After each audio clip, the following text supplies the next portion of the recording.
বউ পাইয়া সুন্দর স্ত্রী পেয়ে মায়ের কথা ভুলে যেও না। অনেক সাহেব আছে মায়ের কথা ভুলে যায়, স্ত্রীর কথা অনুযায়ী মায়ের উপর অত্যাচার করে, এরকমও বহুত আছে। আল্লাহ পাক বলছেন শোনো, ওয়াকাদা রাব্বুকা আল্লা তা'বুদু ইল্লা ইয়্যাহু ওয়া বিল ওয়ালিদাইনি ইহসানা। তোমার প্রভুর পক্ষ থেকে ফয়সালা হয়েছে, চূড়ান্ত সিদ্ধান্ত হয়ে গিয়েছে, আমি আল্লাহর ইবাদতের পর তোমার মা বাপের ইহসান করবে, খেদমত করবে, তাদের জন্য উপকার করবে, তাদেরকে ভালোবাসবে। আল্লাহ রাব্বুল আলামিন বলেন মা বাপের সঙ্গে কেমনে কথা বলবে, তাদের সাথে কিভাবে আচরণ করবে, আল্লাহ তাও শিখিয়ে দিয়েছেন।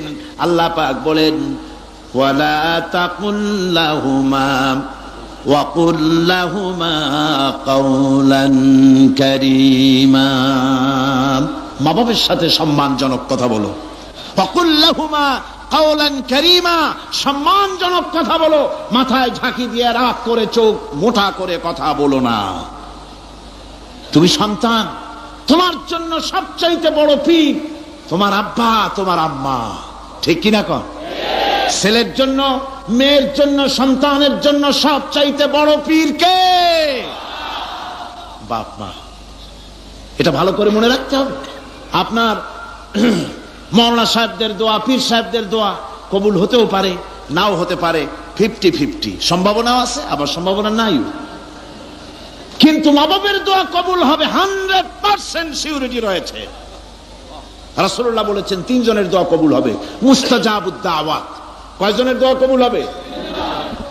আল্লাহ রাব্বুল আলামিনের হাবিব বলেন 3 জনের দোয়া কবুল হবে আল্লাহর দরবারে। তার মধ্যে একজন হলেন মাজলুম ব্যক্তি, যে ব্যক্তি অত্যাচারিত, যে ব্যক্তি মুসাফির, প্রবাসী, তার দোয়া কবুল হবে। আর মা বাপ যদি সন্তানের জন্য দোয়া করে, ওই দোয়া আল্লাহ রাব্বুল আলামিনের দরবারে মঞ্জুর হয়ে যায়। আল্লাহ রাব্বুল আলামিন মা বাপ সম্পর্কে বলেন, মা বাবের জন্য আমার কাছে দোয়া করবি বান্দারা, আমার কাছে দোয়া করবি। দোয়াটা আল্লাহ পাক শিখাচ্ছেন, রব্বির হামহুমা কামা রব্বায়ানি সাগীরা। পড়েন সবাই, রব্বির হামহুমা কামা রব্বায়ানি সাগীরা। একটু জিকির করেন, লা ইলাহা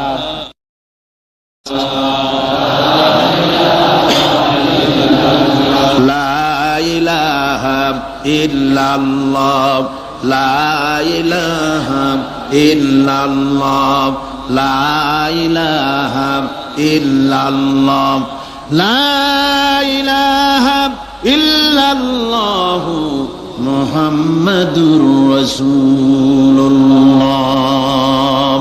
আমার ভাইরা, আল্লাহ পাক শিখাচ্ছেন, বান্দা তোর মা বাপের জন্য আমার কাছে দোয়া কর। আল্লাহ রব, আয় আমার প্রভু, আমার মা বাপ যেমন ছোটবেলায় আমাকে স্নেহের কোলে লালন পালন করেছে, আয় আমার আল্লাহ তুমি আমার মা বাপকে তোমার রহমতের কোলে লালন পালন করো।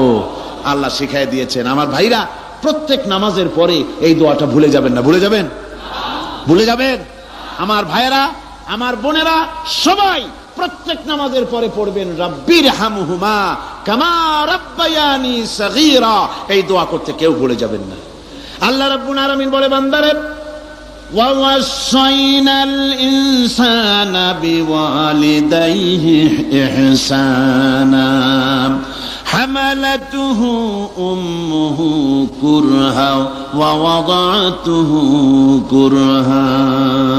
আল্লাহ পাক বলেন, আমি পৃথিবীর সমস্ত মানব মণ্ডলীকে উপদেশ দিয়েছি, মা বাপকে সম্মান করো, শ্রদ্ধা করো, তাদের উপকার করো। তার কারণ হলো তোমার মা তোমাকে গর্ভে ধারণ করেছে অত্যন্ত কষ্টের সাথে।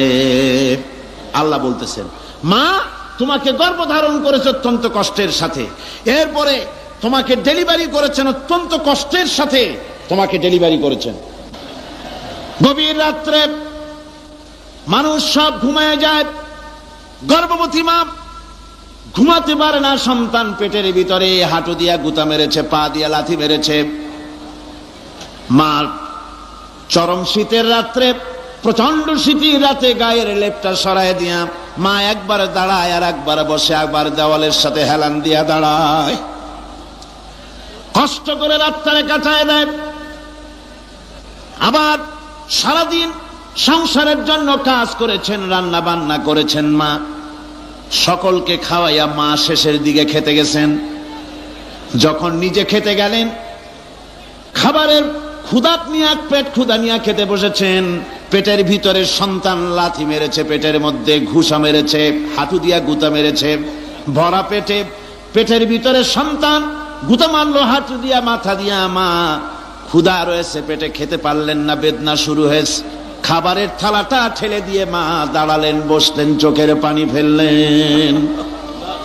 এভাবে করে মা একটা দুইটা দিন নয়, 10টি মাস পর্যন্ত সন্তানটাকে পেটের মধ্যে নিয়ে, একটা জীবিত মানুষ আর একটা জীবিত সন্তান পেটের মধ্যে নিয়ে নড়াচড়া করছেন, চলাফেরা করছেন। কিতাবের মধ্যে এসেছে রাতের বেলায় মা যে ঘুমাতে পারেন না সন্তানের নড়াচড়ার কারণে।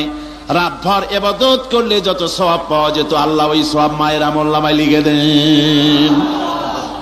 সন্তান পেটে থাকার কারণে খেতে পারে না, পেট ভরে ক্ষুধায় কষ্ট পায় মা। এই জন্যে 10 মাস ধরে রোজা রাখলে যে সওয়াব হতো, আল্লাহ রাব্বুল আলামিন মায়ের আমলনামায় রোজার সওয়াব লিখে দেন। 10 মাস পুরে গেল, সন্তান ডেলিভারির সময় চলে এলো। মায়ের মন বিমর্ষ, সন্তান ডেলিভারি হবে, না জানি মরে যায় নাকি, না জানি অপারেশন লাগে নাকি, কি অবস্থা হবে। মা খেতে পারে না, মুখটা শুকায়া যায়। ডেলিভারির সময় যখন আসে, মা বাবার কাছ থেকে বিদায় নিয়ে যায়, স্বামীকে একান্তে গোপনে ডেকে নিয়ে বলে, প্রাণের স্বামী, দীর্ঘদিন একসঙ্গে ঘর কন্যা করেছি, অপরাধ হয়ে যেতে পারে, আমারে মাফ করে দিও। আমার মনে হয় এবার আমি আর বাঁচবো না।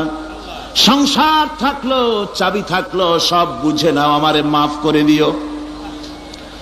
মা চলে গেল সতিকা গৃহে, ক্লিনিকে চলে গেল, অপারেশন থিয়েটারে চলে গেল, অথবা ডেলিভারির জায়গায় চলে গেল। ডেলিভারি পেইন শুরু হয়ে গেল, বেদনা শুরু হয়ে গেল। এক একটা বেদনা যেন মায়ের এক একটা মৃত্যু যন্ত্রণা শুরু হয়ে যায়। এমন যন্ত্রণা, প্রসব বেদনা দুনিয়ার ভুক্তভোগী মা ছাড়া আর কেউ জানে না। এই চরম বেদনার ভেতর দিয়ে, চরম কষ্টের ভিতরে মা যখন একটা বাচ্চা প্রসব করলো, জিহাদের ময়দানের মতো মা রক্তাক্ত হয়ে গেলেন, সন্তান দুনিয়ায় এলো। মা তখন অস্থির থাকেন। এত বড় বিরাট কষ্টের ভিতরে আল্লাহ রাব্বুল আলামিন বলেন, সন্তান যখন ডেলিভারি হয়ে গেল, মায়ের মনের ভিতরে আমি তখন এই ফিলিংস, এই টেন্ডেন্সি জাগ্রত করে দিই, দেখ কি হয়েছে। মা তখন দেখতে চায় কি হয়েছে।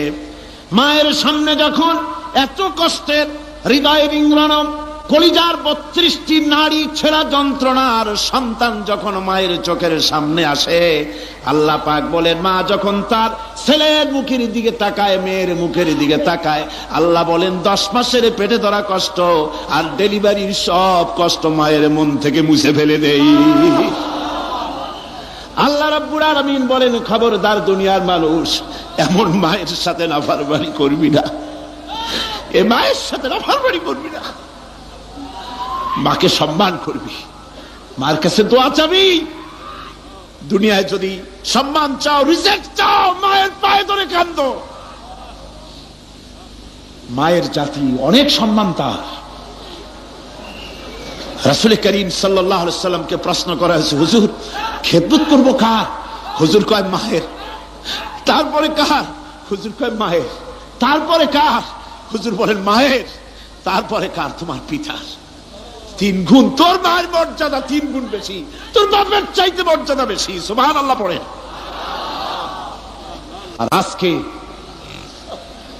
ইসলামের শত্রুরা তারা বলে যে ইসলাম নারীর অধিকার আদায় করে নাই। নারীর অধিকার ইসলাম দেয় নাই তো কে দিয়েছে? আমার বন্ধুগণ, বিশ্বনবী জনাব মুহাম্মদ রাসূলুল্লাহ সাল্লাল্লাহু আলাইহি ওয়াসাল্লাম মসজিদে নববীর ভিতরে বসে আছেন। এক বৃদ্ধা মহিলা মসজিদের মধ্যে প্রবেশ করলেন। হুজুর বৃদ্ধাকে দেখে দাঁড়ায় গেলেন, বিশ্বনবী বুড়ি মেয়ে লোককে দেখে দাঁড়ায় গেলেন। আল্লাহর নবী বুড়িকে দেখে দাঁড়ালেন। বুড়ি যখন কাছে এলেন, আল্লাহর নবী নিজের গায়ের চাদর বুড়ির জন্য বিছায়া দিলেন। বুড়ি বসলেন। এরপরে কথাবার্তা সারার পর বুড়ি যখন বিদায় হবেন, হুজুর আবার দাঁড়ালেন। বুড়ি মহিলা চলে গেলেন। সাহাবায়ে কেরাম বলেন, ইয়া রাসূলুল্লাহ, কিছুই বুঝলাম না, একজন বৃদ্ধা মহিলার জন্য বিশ্ব নবী দাঁড়ান আর গায়ের চাদর বিছান, আমরা বড় আশ্চর্য হয়ে গেলাম। নবীজি বলেন, ও আমার সাহাবীরা, তোমরা জানো না এই মহিলা কি চিনতে পারো নাই? আমি আমার মায়ের দুধ আমার জীবনে কিসমতে তেমন হয় নাই, আমি আমার মায়ের দুধ তেমন কিসমতে পাই নাই। যার বুকে দুধ খেয়ে, যার কোলে কাখে চড়ে আমি বড় হয়েছি, আমার সেই দুধ মা ইনি হযরতে হালিমাতুস সাদিয়া, আমার সেই দুধ মা। রাসূলুল্লাহ নিজে সম্মান দিয়েছেন মায়ের। খবরদার, মাকে অসম্মান করবেন না, মাকে সম্মান করবেন, মাকে শ্রদ্ধা করবেন। আমার বন্ধুগণ, আলেম ওলামা পীর বুজুর্গদের জন্য হাদিয়া তো দেন, আপনারা কোনো নিষেধ নাই, দেন। হাদিয়া দেওয়াও সুন্নত, নেওয়াও সুন্নত, দিবেন, আমি কোনো নিষেধ করি না।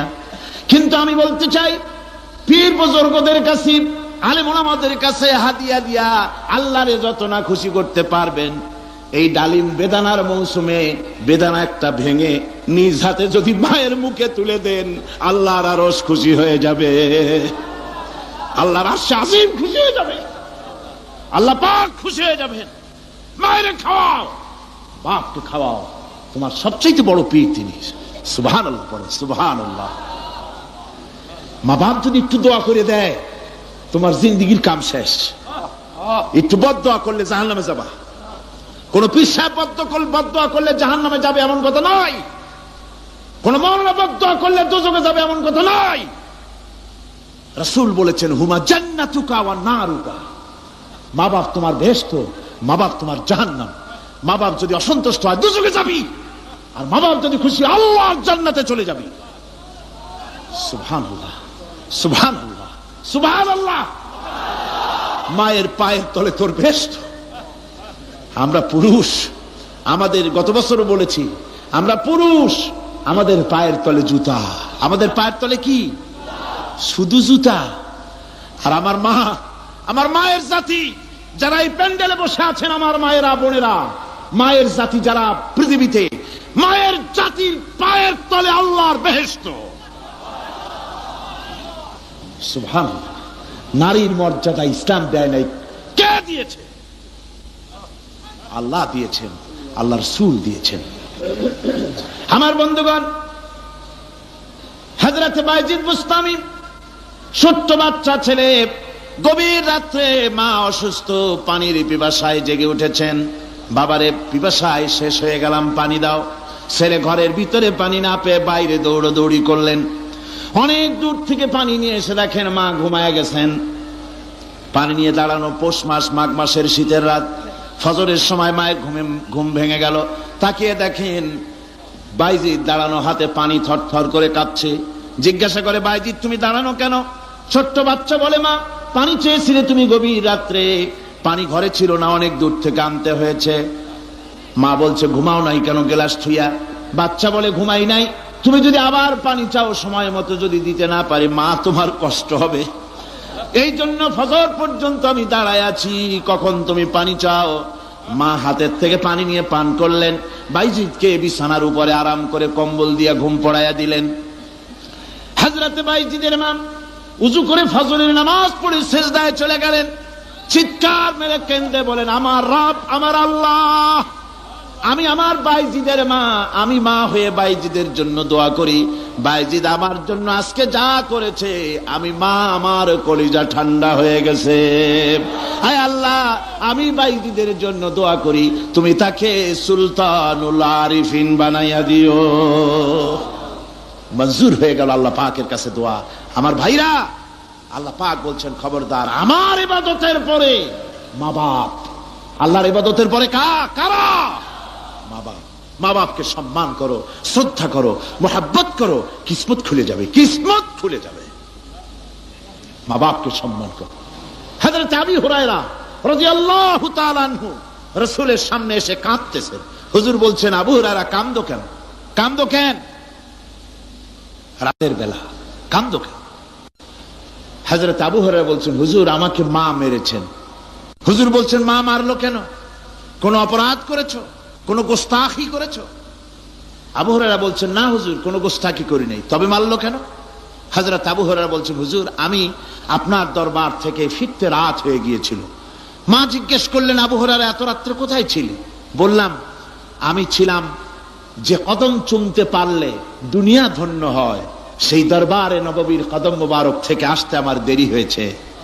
আমার মা মুশরিকা, আপনার নাম শুনে তার গায়ে আগুন জ্বলে উঠলো, আমাকে ধরে মারা আরম্ভ করলো। বলল, হয় আমার বাড়ি ছাড়বি আর না হয় মুহাম্মদ সাল্লাল্লাহু আলাইহি ওয়াসাল্লামের দরবার ছাড়বি। আমি বললাম, আমার মা, তুমি বুড়ি মানুষ, তোমার গায়ে যত শক্তি আছে সমস্ত শক্তি দিয়ে আমারে পিটাও, আমারে মারো। মারতে মারতে আমাকে বাড়ি থেকে তুমি বের করে দাও। তোমার বাড়ি শুদ্ধ, তাম দুনিয়া ছেড়ে দিতে পারি, আল্লাহর নবীর কদম মোবারক ছেড়ে দিতে পারি না। হুজুর, আমার মা আমাকে গলা ধাক্কা দিয়ে বের করে দিয়েছেন। হুজুর বলছেন, আবু হুরায়রা তোমার মা তোমাকে মেরেছে, তুমি আমার কাছে নালিশ করছো? আমার তো এখানে ইন্টারফেয়ার করার কিছুই নেই। সুবহানাল্লাহ, সুবহানাল্লাহ। মা তোমাকে মেরেছে, এখানে আমার করার কিচ্ছু নাই। বিশ্ব নবী বলছেন, এত বড় পাওয়ারফুল নবী, লেজিসলেটিভ পাওয়ার, সারে আল্লাহ তাকে বানিয়েছেন শরীয়ত প্রণেতা। কোরআন শরীফ, কোরআন শরীফে শুধু হালাল ও হারামের, হালাল এবং হারামের, বৈধ এবং অবৈধের সীমারেখা শুধু কোরআনই ঠিক করেন, রাসূলের জন্য আল্লাহ ছেড়ে দিয়েছেন। আল্লাহ রাসূলও হারাম, হালাল এবং হারামের বৈধ, বৈধতা অবৈধতার সীমারেখা নির্ধারণ করেছেন। এত বড় ক্ষমতা তার, এত বড় পাওয়ারফুল বিশ্বনবী, তিনি বলছেন মা মেরেছে, আমার করার কিছু নাই। চিন্তা করেন কত বড় কথা, এ কথার লোড কত। হযরত আবু হুরায়রা বলেন, ইয়া রাসূলুল্লাহ, মা মাকে মেরেছেন, আমি আল্লাহর নবীর কাছে মায়ের বিরুদ্ধে নালিশ করতে আসি নাই। বললেন, কেন এসেছো? হযরত আবু হুরায়রা বলেন, হুজুর এসেছি একটা কারণে, আমি জানি আল্লাহ নবী যদি আল্লাহর দরবারে হাত উঠায়া কোনো জিনিস বলে, আল্লাহ রাব্বুল আলামিন সঙ্গে সঙ্গে মঞ্জুর করে নেন। হুজুর আমি এসেছি, মেহেরবানি করে দোয়া করুন আমার মাকে যেন আল্লাহ হেদায়েত নসিব করে দেন। আল্লাহ নবী হাত উঁচু করে বললেন, আল্লাহুম্মা হিদি উম্মা আবি হুরায়রা, আয় আল্লাহ আমি দোয়া করি আবু হুরায়রার মাকে তুমি হেদায়েত নসিব করে দাও। রাসূলুল্লাহ দোয়া করছেন আর আবু হুরায়রা সমানে দৌড়াচ্ছেন।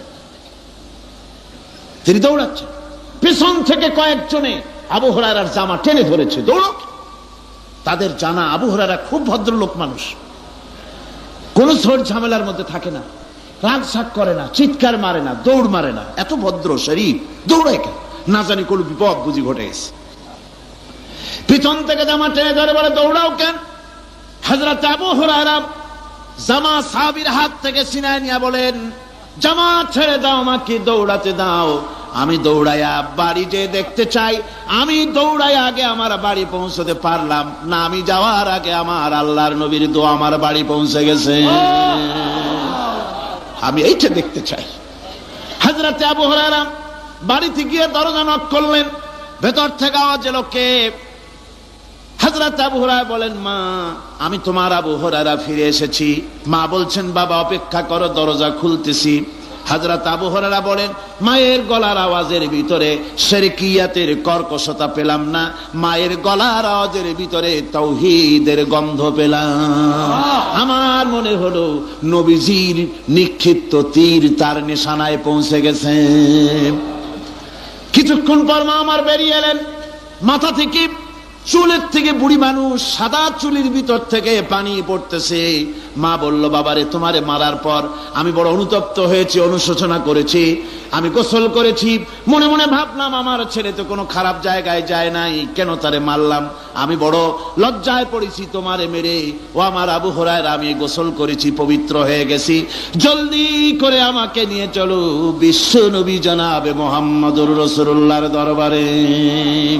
হযরত আবু হুরায়রার মা ঘোষণা করলেন, আশহাদু আল্লা ইলাহা ইল্লাল্লাহু ওয়াহদাহু লা শারীকা লাহু ওয়া আশহাদু আন্না মুহাম্মাদান আবদুহু ওয়া রাসূলুহু। আমার ভাইরা, মা বাপ সবচেয়ে সম্মানের জিনিস। আল্লাহর ইবাদতের পরই মা বাপের খেদমত করতে হবে। আল্লাহ পাক বলছেন, বান্দারে দেখ, মায়ের পেট থেকে আনলাম, মায়ের বুকের মধ্যে মহব্বত পয়দা করলাম, এত মহব্বত দিলাম তোর উপরে, যে কোনো বিদেশে যান, যেখানে যান, বাড়িতে ফিরলে পরে সকলে ছেলে মেয়ে ভাই বোন সবাই দেখবে সুটকেসে আমার জন্য আনছে কি, সবাই চিন্তা করবে আমার জন্য কি এনেছে। একমাত্র মা সন্তানের মুখের দিকে তাকাবে কখন খাইছে সে। সুবহানাল্লাহ, সুবহানাল্লাহ, আমার বাসার মুখখানা শুকনা, তুই বুঝি আজকে কিছু খাইস নাই। বিদেশে যেসব সন্তান থাকে, মা কাটা কবুতরের মতো ছটফট করে। আমার ছোটবেলার কথা আমি দেখেছি সরসিলা মাদ্রাসা পড়তাম, আব্বা টাকা দিতেন মাদ্রাসায় যাওয়ার সময়, আবার মা আবার মুরগির ডিম বিক্রি করা, বিভিন্ন জিনিস বিক্রি করা বা বাজার করা পয়সা, উদ্বৃত্ত কিছু পয়সা আব্বার অজান্তে আমার হাতের মুঠার মধ্যে দিয়ে দিতেন। যখন মাদ্রাসার দিকে রওনা হয়েছি, পর্দার আড়াল থেকে দরজা থেকে দেখতাম, যতক্ষণ তাকায় দেখতেছি চোখ থেকে পানি দরদর করে পড়তেছে। সুবহানাল্লাহ, মা কি জিনিস! আল্লাহ আল্লাহ আল্লাহ। বিদেশে যদি কারো সন্তান মারা যায়, সবার জানার আগে কবি বলতেছেন, বিদেশে বিরাজ্য যার পুত্র মারা যায়, পশু পক্ষী না জানিতে আগে জানে মায়। মায়ের কই যার তারে টান লেগে যায়, মা বুঝতে পারে আমার সন্তানটা নাই। আহারে মা! আমার বন্ধুগণ, মা যার বেঁচে আছে বেয়াদবি করেছেন, পাও ধরে মাপ নিয়ে নেবেন, পাও ধরে মাপ নিয়ে নেবেন। মা তো পাও ধরে দেখবেন মাফ করে দিবে। সুবহানাল্লাহ, সুবহানাল্লাহ, কত দরদ অনুষ্ঠিত হবে। সেই কিয়ামতের দিন দুটি ভাগ হবে, এক ভাগ যাবে জাহান্নামে আর এক ভাগ যাবে জান্নাতে। এখন এই জাহান্নামটা কি ধরনের হবে সে সম্পর্কে কোরআন বলছে, ইন্না জাহান্নামা কানাত মিরসাদা। জাহান্নাম হচ্ছে একটি ঘাঁটি বিশেষ, লিত্তাগিনা মাআবা, যা হবে বিদ্রোহীদের আবাসস্থল, লাবিথিনা ফিহা আহকাবা, যার ভেতরে মানুষেরা জাহান্নামীরা যুগের পর যুগ অবস্থান করবে। লা ইয়াযুকুনা ফিহা বারদান ওয়ালা শারাবা, এবং সেখানে কোনো ঠান্ডা বা কোনো পানীয়, সুপেয় কোনো পানীয় তাদের কিসমতে হবে না। ইল্লা হামিমা ওয়া গাসসাকা, সেখানে পান করার জন্য তারা পাবে উত্তপ্ত টকবগে গরম পানি আর ক্ষতের ক্ষরণ পুজ রক্ত। নাউযু বিল্লাহি মিন যালিক। জাযাআন বিফাকা, এটি হচ্ছে তাদের কৃত কর্মের পূর্ণ ফল। ইন্নাহুম কানু লা ইয়ারজুনা হিসাবা, কারণ ছিল তারা হিসাবের কোনো হিসাব নিকাশের আশা করত না। ওয়াকাযযাবু বিআয়াতিনা কিযাবা, আর তারা আমার আয়াতগুলিকে মিথ্যা মনে করে প্রত্যাখ্যান করেছিল। ওয়া কুল্লা শাইইন আহসাইনাহু কিতাবা, আর আমি গুনে গুনে তাদের সমস্ত আমলগুলি লিপিবদ্ধ করে রেখেছিলাম। ফাযুকু ফালান নাযীদাকুম ইল্লা আযাবা, এখন বুঝো মজা, এখন তোমাদেরকে আযাব ছাড়া আর কিছুই বাড়ানো হবে না। এ হলো আজকে যেটুকুন আলোচনা করতে চাই সেটুকুনের তর্জমা। আমি চেষ্টা করব খুব সংক্ষেপে কথাগুলিকে আপনাদের সামনে পেশ করার জন্য। বিমাশিয়াতিল্লাহ তাআলা। ইন্না জাহান্নামা কানাত মিরসাদা। জাহান্নাম হচ্ছে একটি ঘাটি, একটি ফাঁদ। আরবি রাসাদ শব্দ থেকেই মিরসাদ শব্দের উৎপত্তি হয়েছে। এর অর্থ হলো ঘাটি, ফাঁদ। জাহান্নাম শিকারি ধরার জন্য ওত পেতে বসে আছে, এটাই বোঝানো হয়েছে। জাহান্নামের শিকার তারাই হবে যারা পৃথিবীতে আল্লাহ পাকের আনুগত্য করেনি, নবী করিম সাল্লাল্লাহু আলাইহি ওয়াসাল্লামকে বিশ্বাস করে নাই, ইসলামী আন্দোলনের সঙ্গে বিরোধিতা করেছে, তাদের জন্যই কিয়ামতে জাহান্নাম হবে। জাহান্নামে কারা যাবে, শাস্তি কি ধরনের হবে, আর জাহান্নাম থেকে কারা মুক্তি পাবে, এটাই হবে আজকের মূল আলোচনা। আল্লাহ রাব্বুল আলামিন কোরআনে কারীমের মধ্যে বলছেন, ওয়ালাকাদ যারানা লিজাহান্নামা কাসীরাম মিনাল জিন্নি ওয়াল ইনস লাহুম কুলুবুন লা ইয়াফকাহুনা বিহা ওয়া লাহুম আ'য়ুনুন লা ইউবসিরুনা বিহা وَلَهُمْ آذَانٌ لَا يَسْمَعُونَ بِهَا أُولَئِكَ كَالْأَنْعَامِ بَلْ هُمْ أَضَلُّ أُولَئِكَ هُمُ الْغَافِلُونَ وَلَقَدْ ذَرَأْنَا لِجَهَنَّمَ كَثِيرًا مِنَ الْجِنِّ وَالْإِنسِ। মানুষ এবং জিন জাতির ভিতরে একটি বিশাল সংখ্যক মানুষ আর জিনকে জাহান্নামের জন্য তৈরি করা হয়েছে। এদের পরিণতি হবে জাহান্নাম। কাদের? লাহুম কুলুবুন লা ইয়াফকাহুনা বিহা, যাদেরকে আমি কলব দিয়েছি, অন্তঃকরণ দিয়েছি, সেই অন্তঃকরণ দিয়ে, সেই মন দিয়ে, সেই চিন্তা দিয়ে, সেই চেতনা দিয়ে, সেই প্রজ্ঞা দিয়ে, সেই মেধা দিয়ে তারা আমাকে চিনতে চেষ্টা করলো না।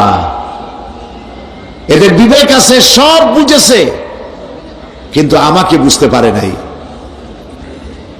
এরা চাঁদের সৌন্দর্য বর্ণনা করেছে, এরা সূর্যের সৌন্দর্য বর্ণনা করেছে, এরা ফুলের সৌন্দর্য বর্ণনা করেছে, কিন্তু ফুলের ঘ্রাণ কে দিল তাকে তারা খুঁজে পায় নাই। কলব দিয়েছি, বিবেক দিয়েছি, কিন্তু এই বিবেক দিয়ে তারা বিবেচনা করতে চেষ্টা করে নাই, চিন্তা করে আমাকে পায় নাই। প্রিয় ভাই সব, নাস্তিক হয় কারা? কোন বিজ্ঞানী, বড় বড় বিজ্ঞানী, চিকিৎসা বিজ্ঞানী, এরা কিন্তু নাস্তিক হয় না। নাস্তিক হয় সাহিত্যিক আর দার্শনিক, এরাই নাস্তিক হয় বেশি। কেবলমাত্র শান্তিনিকেতনের মুরিদ যারা, ওইখানকার খলিফা যারা, এরকমের সাহিত্যিক, এরকমের দার্শনিক, ওরাই দুনিয়ার সব বোঝে, আল্লাহরে বোঝে না। এদের চোখ দিয়েছি, এরা দুনিয়ার সব সৌন্দর্য উপভোগ করে, কিন্তু আমাকে চিনতে চেষ্টা করে না। তারা আমার কিতাব দেখা তু না মর যায়, মুঝে ये डर है कि दिले जिंदा तू ना मर जाए, कि जिंदगानी इबारत है तेरे जीने से। मुझे ये डर है कि दिले जिंदा तू ना मर जाए। আমার এই ভয় হয়, হে আমার জীবিত আত্মা, তোর জন্য মৃত্যু না হয়ে যায়। কারণ তোর বেঁচে থাকার অর্থই হলো আমার বেঁচে থাকা, আর তুই মরে যাওয়ার অর্থ হলো আমি মরে যাওয়া। যে যার বিবেক মারা গেছে তার বেঁচে থাকার কোনো লাভ নাই। বিবেক জাগ্রত সচেতন ওই সব মানুষের যারা আল্লাহ পাকের সৃষ্টি নৈপুণ্যতা দেখে মাথা সেজদায় অবনত করে দেয়। আল্লাহ পাক বলছেন, কলব দিলাম, গবেষণা করলো না, চোখ দিলাম, দেখলো না, কান দিলাম, শুনলো না। এদের অবস্থা কি? আল্লাহ রাব্বুল আলামিন বলেন, উলাইকা কাল আনআম, এরা চতুষ্পদ জানোয়ারের মতো, এরা পশু। এরপরে আল্লাহ পাক বলছেন, বালহুম আদাল, পশুর চাইতে নিকৃষ্ট। প্রিয় ভাই সব, জাহান্নাম বড় কঠিন জায়গা। হাসরবাসীরা জাহান্নামের গর্জন শুনতে পাবে। খুব কঠিন জায়গার দিকে আমরা প্রতি মুহূর্তে অগ্রসর হচ্ছি। আল্লাহ যেন জাহান্নাম থেকে আমাদেরকে রক্ষা করেন, আমরা বলি আমিন। কিয়ামতের ময়দানে জাহান্নামের গর্জন হাসরবাসীরা শুনতে পাবে। আল্লাহ রাব্বুল আলামিন বলেন, ইদা উলকু ফিহা সামিউ লাহা শাহীকান ওয়া হিয়া তাফুর। যখন জাহান্নাম গর্জন করতে থাকবে, জাহান্নামের প্রচন্ড গর্জন, তাকাদু তামাইয়াজু মিনাল গায়ব, মনে হবে যেন জাহান্নাম গোসায় ফেটে পড়তে চাইছে। কুল্লামা উলকিয়া ফিহা ফাওজুন সাআলাহুম খাজানাতুহা আলাম ইয়াতিকুম নাযীর। যখন কোন দলকে জাহান্নামের কাছে নিয়ে যাওয়া হবে, জাহান্নামের দ্বার রক্ষী বলবে, কেন জাহান্নামে আসলি? এই কঠিন জাহান্নামের পরিণতি সম্পর্কে কেউ কি তোমাদেরকে কিছুই শোনায় নাই? কোন সতর্ককারী কি তোমাদের কাছে আসে নাই? জাহান্নামীরা বলবে, ক্বালু বালা ক্বাদ জাআনা নাযীর, হ্যাঁ আমাদের কাছে সতর্ককারী এসেছিল। ফাকাযযাবনা ওয়া কুলনা মা নাযালাল্লাহু মিন শাই। আমরা সতর্ককারী আমাদেরকে জাহান্নামের কথা বলেছে, জান্নাতের কথা বলেছেন, আমরা এটাকে মিথ্যা মনে করেছি আর মনে করেছি আল্লাহ সব কিছুই নাজিল করে নাই। জাহান্নামীরা আফসোস করে বলবে, ওয়াকালু লাউ কুন্না নাসমাউ আও নাআকিলু মা কুন্না ফি আসহাবিস সাঈর। আরে যদি শুনতাম, নাসমাউ মানি মানতাম, যদি মানতাম, আলেমেরা যা বলেছিলেন কোরআন থেকে হাদিস থেকে, নবীরা যা বলেছিলেন, যদি মানতাম আর যদি বুঝতাম, আমল করতাম, আজকে জাহান্নামের কঠিন শাস্তির মুখোমুখি আমাদেরকে হতে হতো না। প্রিয় ভাই সব, জাহান্নাম বড় কঠিন জায়গা হবে। এই জাহান্নামে কারো মৃত্যু হবে না। এই পৃথিবীতে রোগ হোক, যত বড় মারাত্মক রোগ হোক, একদিন রোগী জরাজীর্ণ হয়ে ক্লান্তি হয়ে মৃত্যু হয়ে যাবে ঠিক, কিন্তু মানুষ যখন জাহান্নামে চলে যাবে, মৃত্যু যতই কামনা করুক না কেন, মৃত্যু আর আসবে না। আল্লাহ পাক বলেছেন, সুম্মা লা ইয়ামুতু ফিহা ওয়া লা ইয়াহইয়া। জাহান্নামের কঠিন শাস্তি, মানুষ সেখানে বাঁচবেও না, মরবেও না, এমন এক দুরবস্থার মুখোমুখি হতে হবে পৃথিবীর মানব মণ্ডলীকে, কাফেরদেরকে, যারা জাহান্নামে যাবে। জাহান্নামীরা মৃত্যু কামনা করবে, বলবে আরে যদি মরে যাইতাম। কোরআনে কারীমে রব্বুল আলামিন বলেছেন, লা তাদউ সুবুরান ওয়াহিদান ওয়ালা ওয়াদউ সুবুরান কাসীরা। এক মৃত্যু কামাই করো না, একটা মৃত্যু কামনা করো না। 1000 বার যদি মৃত্যু কামনা করো, মৃত্যু আর আসবে না। এই জাহান্নামের কঠিন শাস্তির ভেতরে মানুষকে থাকতে হবে। প্রিয় ভাই সব, এই জাহান্নামে সামান্য সামান্য পাপের কারণে, যে কোনো পাপের কারণেই জাহান্নাম হবে না। এই জাহান্নামে কারা যাবে তার একটি বয়ান আল্লাহ পাক কোরআন শরীফের মধ্যে বলে দিয়েছেন।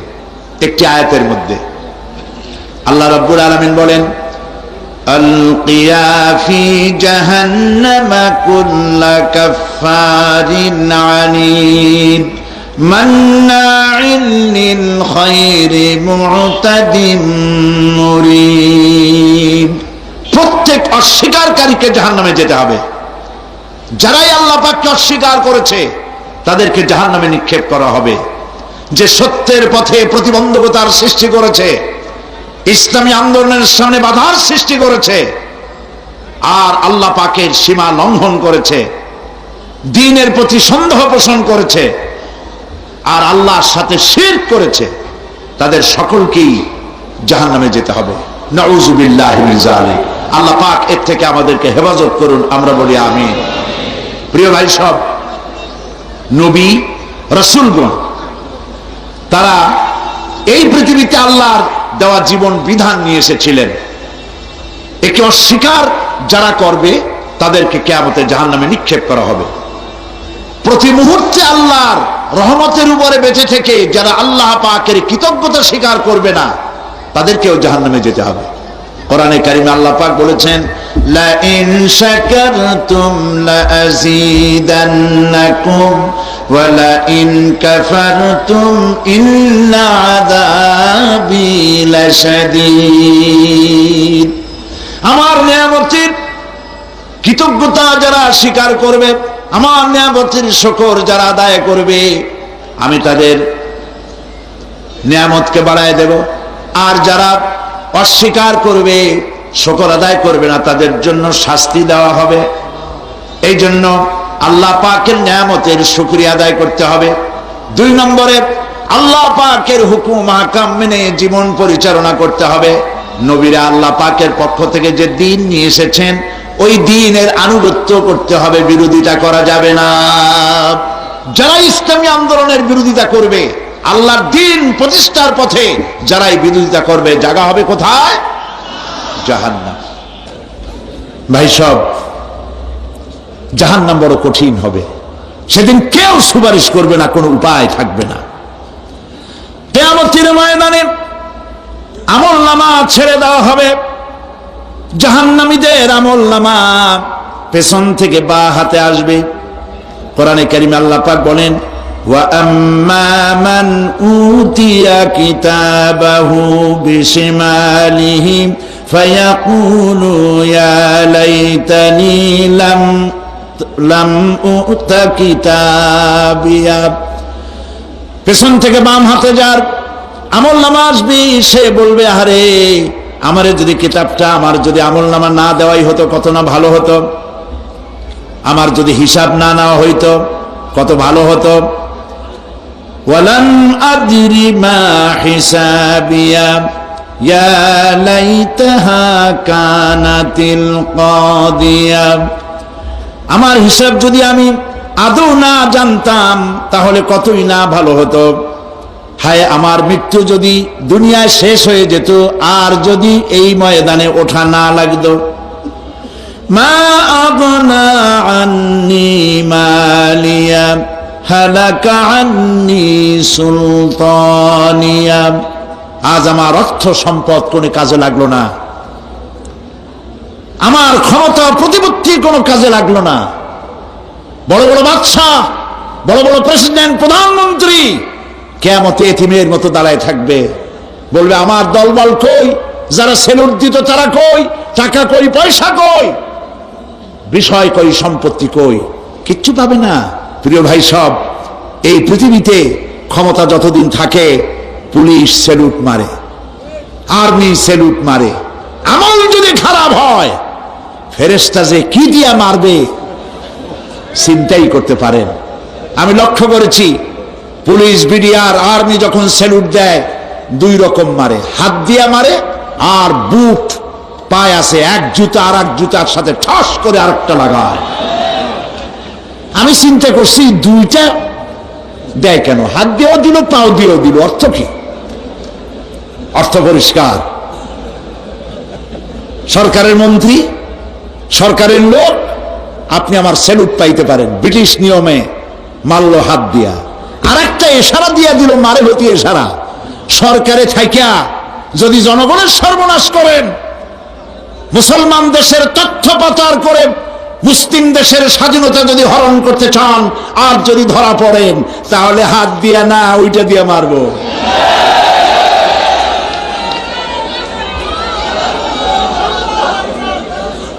মানুষ কিয়ামতের ময়দানে রাজা, বাদশা সব হয়রান হয়ে যাবে। জাহান্নামীদেরকে, কাফেরদেরকে, কাফেররা উপস্থিত হবে। কোরআনে কারীম আমলনামা বাম হাতে, বেঈমানদের বাম হাতে আমলনামা দিয়ে আল্লাহ পাক বলবেন খুযুহু ফাগুল্লুহু সুম্মাল জাহিমা সাল্লুহু সুম্মা সিলসিলাতি যারউহা সাবউনা যিরাআন ফাসলুকুহু। আল্লাহ পাক বলেন পাকড়াও করো, কে ধরো, খুযুহু ধরো, ফাগুল্লুহু ওর গলায় বেড়ি লাগাও, সুম্মাল জাহিমা সাল্লুহু এরপর জাহান্নামে নিক্ষেপ করো, সুম্মা সিলসিলাতি যারউহা সাবউনা যিরাআন ফাসলুকুহু 70 গজ লম্বা শিকল দিয়া বাঁধো, জাহান্নামে নিক্ষেপ করো। এই জাহান্নামে ওই সব কাফিরদের জন্য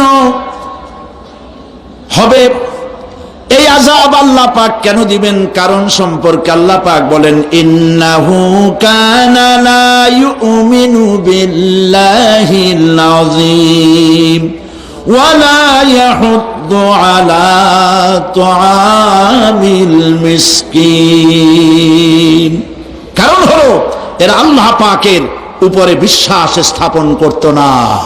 বড় বড় বুদ্ধিজীবী, বড় বড় বুদ্ধিজীবী, বড় বড় কবি, আহারে আমার দেশের এক কবি বলল ফজরের নামাজের আজান যখন শুনি মনে হয় বেশ্যা তার খরিদ্দার ডাকতেছে। মুসলমান নামের কলঙ্ক, মানুষ নামের পশু। এই কবিকে তদানীন্তন প্রধানমন্ত্রী রাষ্ট্রীয় পুরস্কার দিয়ে ধন্য করেছে। নাউযুবিল্লাহ। আল্লাহ বরদাস্ত করেন নাই। কোরআনের সাথে ইসলামের সাথে যারা বেয়াদবি করেছে আল্লাহ পাক এক থাপ্পড় দিয়া সব বেয়াদবদের সহায় দিয়েছেন। আল্লাহু আকবার। জাহান্নামের দুইটা কারণ হবে। একটা হলো আল্লাহকে অস্বীকার করেছে, নামাজ নাই, রোজা নাই, তাকায় দেখবেন চেহারাটা মুসলমানের মতো মনে হয় না, বুদ্ধিজীবী, পাটের দড়ির মতো চুলগুলো ফুরফুর করে চারিপাশে, উপরে তো নাই। আর যদি থাকেও সেগুলো এমন অবস্থা কাউয়ায় যদি রাস্তায় পায় ডিম পাড়ি থুয়ে যাবে। চুলের অবস্থা ওই, মোষের অবস্থা ঢাকনার মতো। কিছু কিছু মশলা তো এমন আছে 5 ব্যাটারি টর্চ লাইট মারলেও বোঝার উপায় না, বেচারা হাসে না কান্দে। এইভাবে করে মাথার দশাই, চুলের দশাই, এগুলো হলো বুদ্ধিজীবী। আর এইগুলো হলো ওনাদের কলিজার টুকরা। ঠিক কিনা বলেন? সহ্য হয় না, ইসলাম ভালো লাগে না, কোরআন ভালো লাগে না, বুদ্ধিজীবী হইল ইনশাআল্লাহ। আল্লাহ রাব্বুল আলামিন কি যারা অস্বীকার করবে, আল্লাহ রাব্বুল আলামিন কিয়ামতের দিন বলবেন ধর ধর, গলায় বেরি পড়া। দেখছেন না আসামিগুলারে বেরি পড়ায় কেমনে? ডান্ডা বেরি, বেরি পড়াবেন আল্লাহ পাক, জাহান্নামের শিকল পরায় দিবেন আল্লাহরে অস্বীকার করার কারণে। আর একটি কারণ কি? ওয়ালা ইয়াহুদ্দু আলা তুআমিল মিসকিন। মিসকিনদেরকে এরা খেতে দিত না, মিসকিনদেরকে, দুস্থদেরকে নিজেরাও খেতে দিত না, কাউকে খাবার দিতে উৎসাহিতও করত না। জাহান্নামে যাওয়ার জন্য আরো দুইটা কারণ রয়েছে, তার একটি এখানে বলেছে, দুটি কারণ এখানে আছে, আর একটা কারণ আর এক জায়গায় আছে। আল্লাহ পাক বলেছেন জাহান্নামীদেরকে প্রশ্ন করা হবে, ইয়াতাসাআলুনা আনিল মুজরিমিন মা সালাকাকুম ফি সাকার।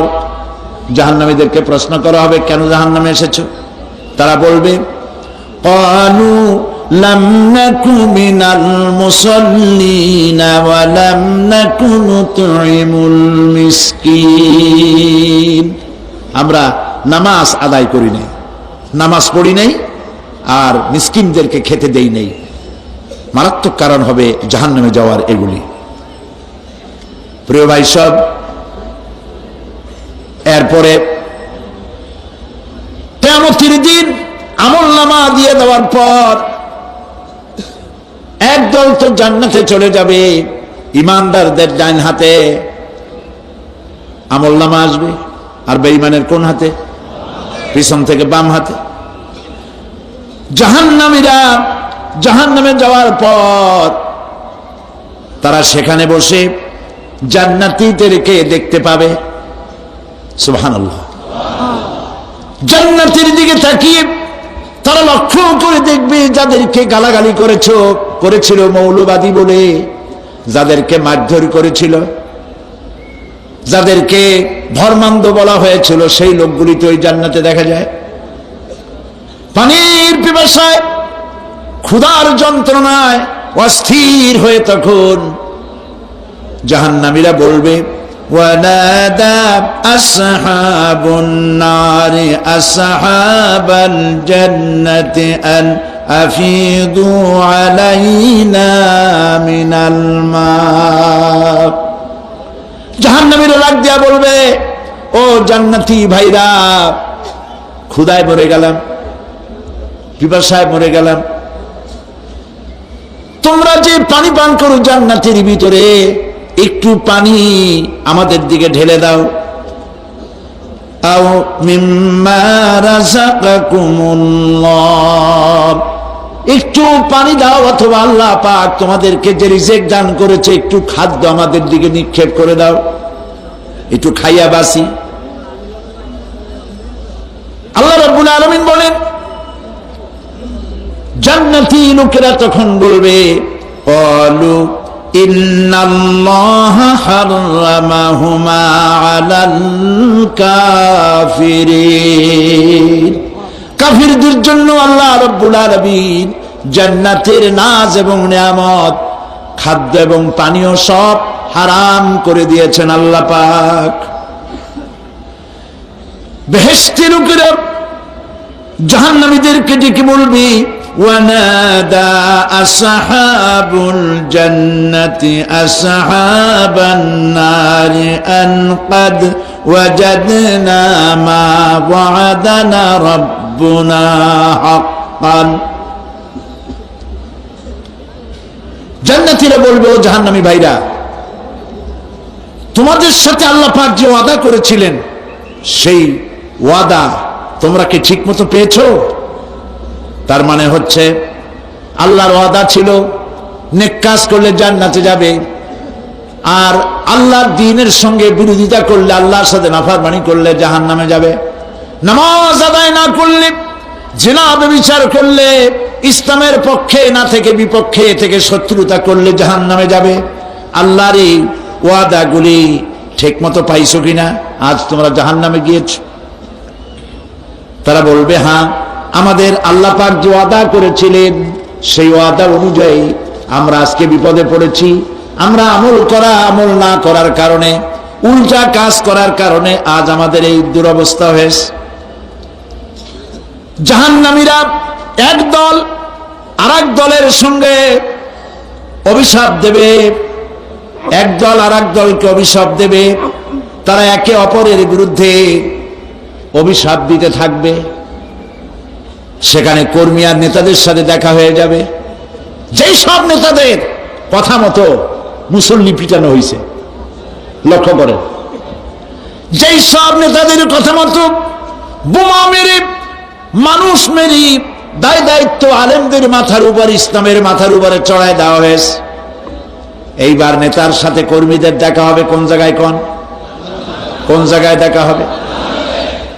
দেখা যখন হয়ে যাবে, কর্মীরা সেখানে নেতাদেরকে অভিশাপ দিয়ে বলবে, ওয়াকালু রব্বানা ইন্না আতা'না সাদাতানা ওয়া কুবারা'ানা ফাআযাল্লুনা সাবিলা।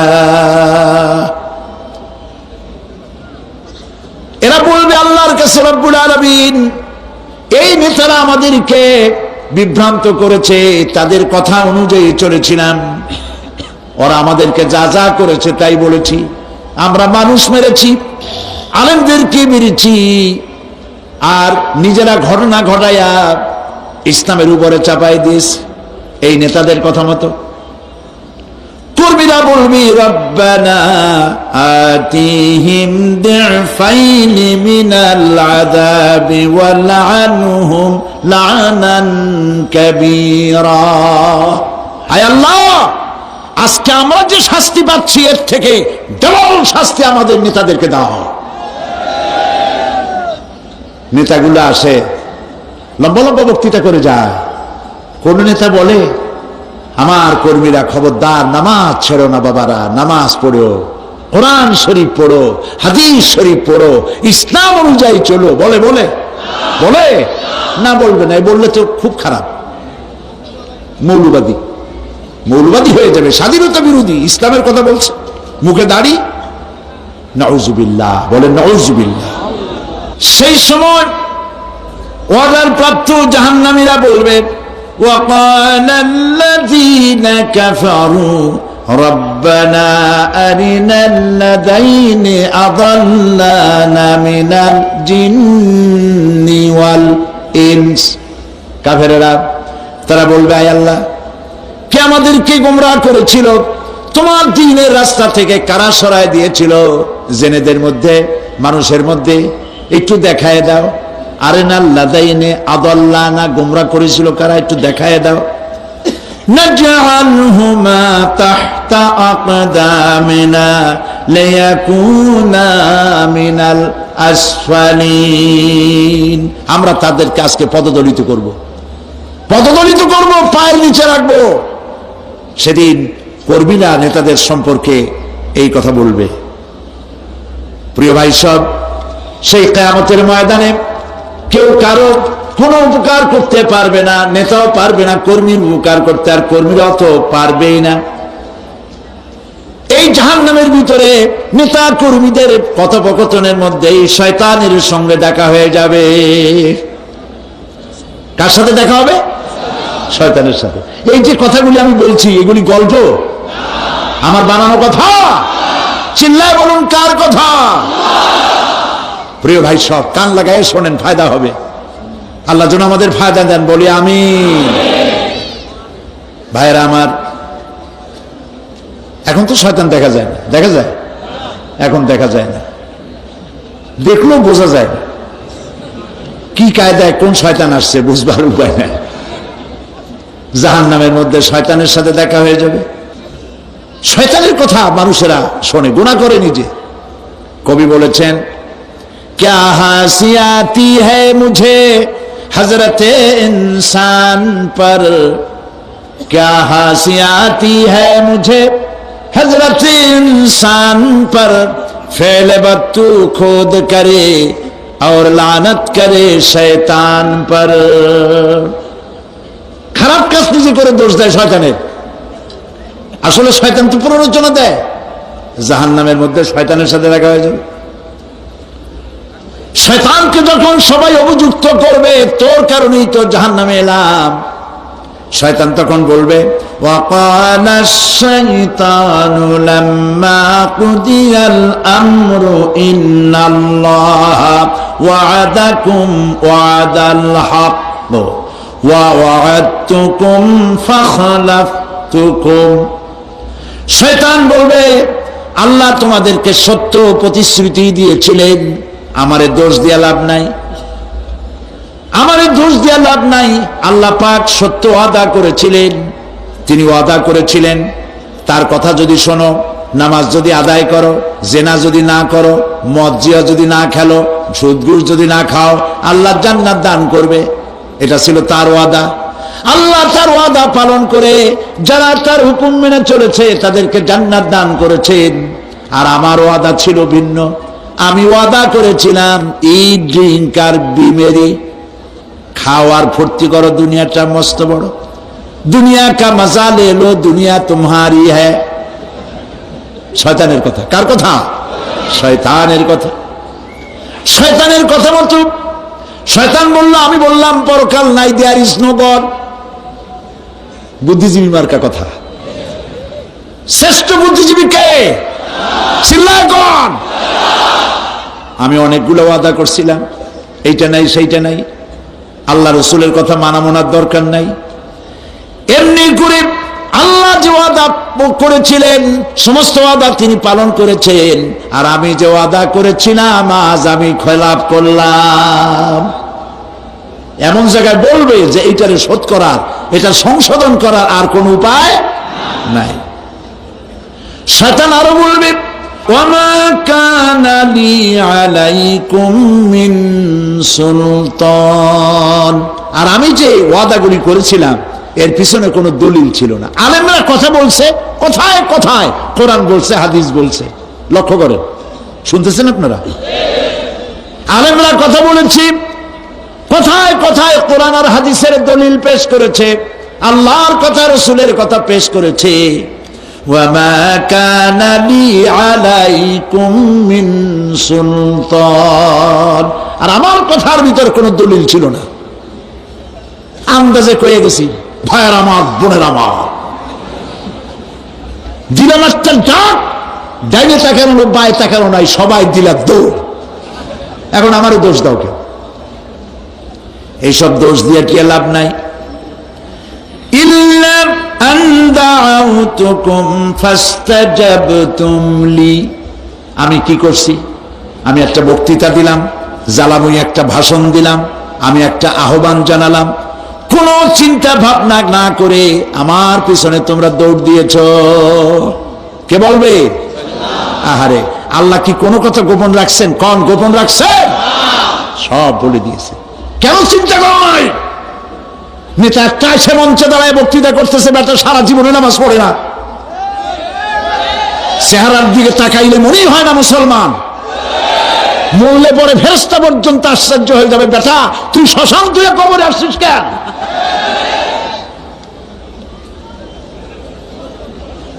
এগুলোর পিছনে দৌড়েছে তোমার ভাই, আমার ভাই, উল্লুক ভাই, ভাল্লুক ভাই। আজিব আজিব, কার পিছনে দৌড়াও? তুমি কি চিন্তা করে দেখবে না কোন বেটার পিছনে দৌড়াই? শয়তান বলবে আমি শুধু একটা দাওয়াত দিয়েছিলাম, আমার দাওয়াত, আমি একটা আহ্বান করেছিলাম, কোনো বিবেচনা না করে, আমার চরিত্র, আমার আখলাক না দেখে আমার পেছনে পেছনে দৌড়াইছো। মা আনা বিমুসরিখিকুম ওয়া মা আনতুম বিমুসরিখি, আজ আমি তোমাদের কোনো সাহায্য করতে পারবো না, আমি তোমাদের চাইতেও বড় বিপদে আছি, তোমরা আমার সাহায্য করতে পারবে না। নাউযুবিল্লাহি মিন যালিক। আহারে, কি ভাই উপায় থাকবে আর? এরপরে জাহান্নামের নেতাদের সাথে অনুসারীদের আর একবার দেখা হবে। আল্লাহ রাব্বুল আলামিন বলেন, এবার অনুসারীরা নেতাদেরকে ডেকে বলবে, শয়তানের কাছে পাত্তা পাবে না। শয়তান বলবে, যা বেটা, আমার কথা শুনছিলি কেন? আমি নিজেই বিপদে আছি। জাহান্নামীরা এরপরে দেখা হবে, তাদের নিজেদের নেতাদের সঙ্গে দেখা হয়ে যাবে, এই তো বড় বাবাজিরে পাইছি। وقال الضعفاء للذين استكبروا إنا كنا لكم تبعا فهل أنتم مغنون عنا من عذاب الله من شيء। অনুসারীরা সেদিন নেতৃবৃন্দকে বলবে, আমরা তোমাদের অনুগামী ছিলাম, ও নেতারা, যা কইছো তাই শুনছি, যা বলেছো তাই শুনেছি, যারে মারতে বলছো তারে মারছি, সারা রাত তোমাদের কথা মতো ইসলামের বিরোধিতা করছি। করছে না? যা বলেছো তাই করেছে। এখন তোমরা কি পারো? আমরা তো অনুসারী ছিলাম। ফাহাল আনতুম মুগনুনা আন্না মিন আযাবিল্লাহি মিন শাই, আজকে দুনিয়াতে এত বাহাদুরি করছো, আজ এই জাহান্নামের ভিতরে একটু আযাব কি কমাই দিতে পারো নাকি? নেতারা বলবে, ক্বালু লাউ হাদানাল্লাহু লাহাদাইনাকুম সাওয়াউন আলাইনা আজাযিনা আম সাবারনা মা লানা মিন মাহিস। নেতারা বলবে আল্লাহ যদি আমাদেরকে হেদায়েত করতেন, হেদায়েত দিতেন, আমরাও তোমাদেরকে হেদায়েত দিতাম। আজ ধৈর্য ধরো আর না ধরো, তোমাদের অবস্থার আমার অবস্থা সমান সমান। জাহান্নাম ছাড়া আজ আর কোনো গতি নাই, কিচ্ছু করার উপায় নাই, সব সর্বনাশ হয়ে যাবে। খাসেরা দুনিয়া ওয়াল আখিরা যালিকা হুয়াল খুসরানুল মুবিন। এটাই হলো, দিনও গেল, দুনিয়াও গেল, আমও গেল, সালাম, সব শেষ। প্রিয় ভাইয়েরা আমার, এরপরে আল্লাহ পাক বলছেন জাহান্নামীরা, তাদেরকে কোনো ভালো খাবার দেওয়া হবে না। লা ইয়াযুকুনা ফিহা বারদান ওয়ালা শারাবা, কোনো ঠান্ডা পানি তারা সেখানে পাবে না। কি পাবে? টকবগে উত্তপ্ত গরম পানি। আর ঘা হইলে, শরীরে ঘা হলে তার থেকে কি বের হয়? পুজ, ক্ষতের ক্ষরণ পুজ আর টকবগে গরম পানি, এগুলি দেওয়া হবে। নাউযু বিল্লাহি মিন যালিক। ভাইরা আমার, আল্লাহ পাক কোরআনে কারীমের মধ্যে বলেন তুসকা মিন আইনিন আনিয়া লাইসা লাহুম তাআমুন ইল্লা মিন দারি'in লা ইউসমিনু ওয়া লা ইউগনি মিন জু'। টকবগে ফুটন্ত পানি তাদেরকে পান করানো হবে, কাঁটা যুক্ত ঘাস খেতে দেওয়া হবে।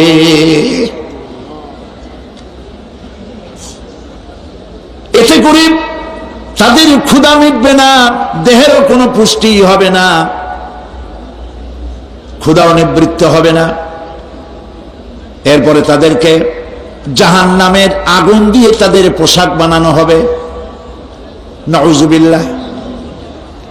জাহান্নামের পোশাক পরিয়ে দেওয়ার কারণে আল্লাহ পাক বলছেন শরীরটা পুড়ে ঝলসে যাবে। কুল্লামা নাদিজাত জুলুদুহুম বাদদালনাহুম জুলুদান গায়রাহা লিয়াযুকুল আযাব। চামড়া পুড়ে শেষ হয়ে যাবে, আবার নতুন করে চামড়া পরানো হবে, যাতে করে শাস্তির তীব্রতা অনুভব করতে পারে। জাহান্নামের আযাব সহ্য করতে না পেরে জাহান্নামীরা সব কিছুর বিনিময় জাহান্নাম থেকে মুক্তি চাইবে।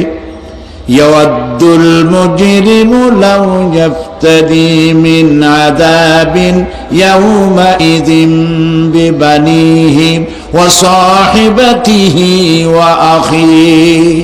সেদিন অপরাধীগণ চাইবে তার স্ত্রী, তার আত্মীয় স্বজন, ভাই বোন, সাহায্যকারী, নিকটবর্তী পরিবার, সকলের বিনিময়, এমনকি ওয়ামান ফিল আরদি জামিআন, পৃথিবীর সব কিছু যদি তাকে দেওয়া হয়, তার বিনিময়ে সে জাহান্নাম থেকে মুক্তি পাওয়ার জন্য কাকুতি করবে, আপত্তি করবে, বাঁচার চেষ্টা করবে। কিন্তু আল্লাহ রাব্বুল আলামিন পরিষ্কার করে বলেছেন জাহান্নাম থেকে কাফেরদের মুক্তির কোনো উপায় নাই। খালিদিনা ফিহা আবাদান, চিরকালের জন্য তাদেরকে জাহান্নামে থাকতে হবে। এই জাহান্নামের কঠিন শাস্তি থেকে বাঁচার জন্য আল্লাহ রাব্বুল আলামিন কোরআনে কারীমের মধ্যে বলেছেন ইয়া আইয়ুহাল্লাযীনা আমানু কু আনফুসাকুম ওয়া আহলিকুম নারা। হে বিশ্বাসীরা, জাহান্নামের আগুন থেকে নিজেকে বাঁচাও এবং পরিবারের লোকদেরকে বাঁচাও। বড় কঠিন জায়গা। পড়েন আমার সাথে, আল্লাহুম্মা আজিরনা মিনান নার। সবাই পড়েন, আল্লাহুম্মা আজিরনা মিনান নার। আল্লাহ তাআলা জাহান্নাম থেকে আমাদেরকে মুক্তি দাও। জোরে বলেন আমিন। নবী করিম সাল্লাল্লাহু আলাইহি ওয়াসাল্লাম বলেছেন মাগরিবের পরে 7 বার, ফজরের পরে 7 বার আল্লাহুম্মা আজিরনা মিনান নার পড়বেন, আল্লাহ পাক জাহান্নাম থেকে মুক্তি দিবেন।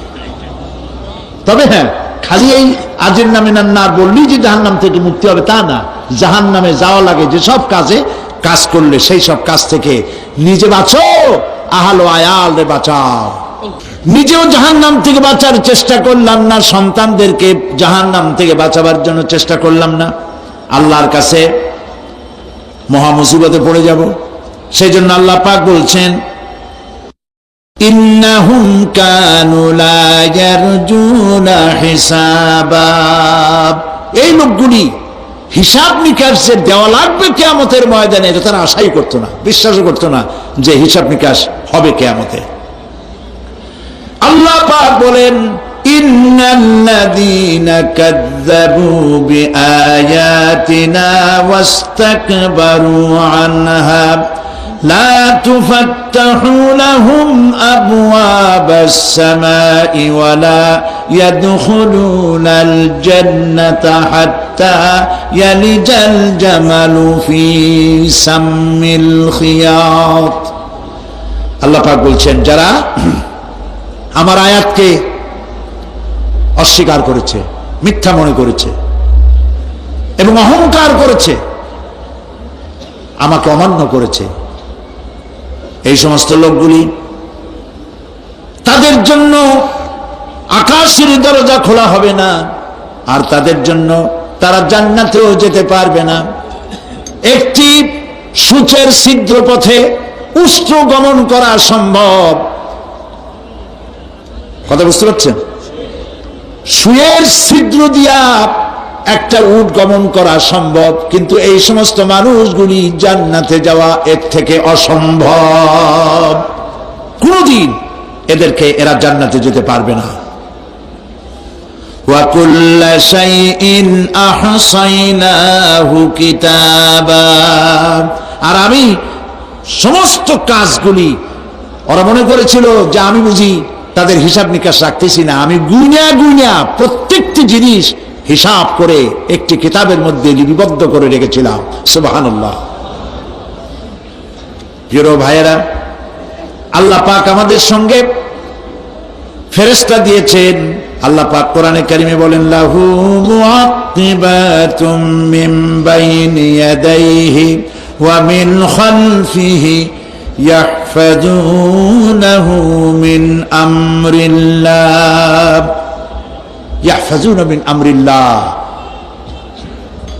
তোমার ডানে, তোমার বামে, তোমার সামনে, তোমার পশ্চাতে আমার ফেরেশতারা তোমাদেরকে ঘিরে আছে।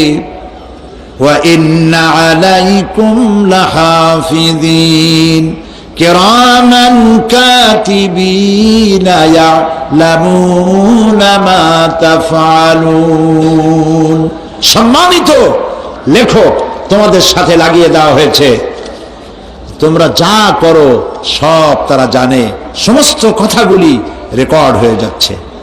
আল্লাহ রাব্বুল আলামিন বলেন, ওয়া ইয়ালামু মা ফিল বাররি ওয়াল বাহরি ওয়া মা তাসকুতু মিন ওয়ারাকাতিন ইল্লা ইয়ালামুহা। আল্লাহ পাক বলছেন, পানির ভিতরে কি হয়, স্থল ভাগে কি হয়, সব আমি জানি।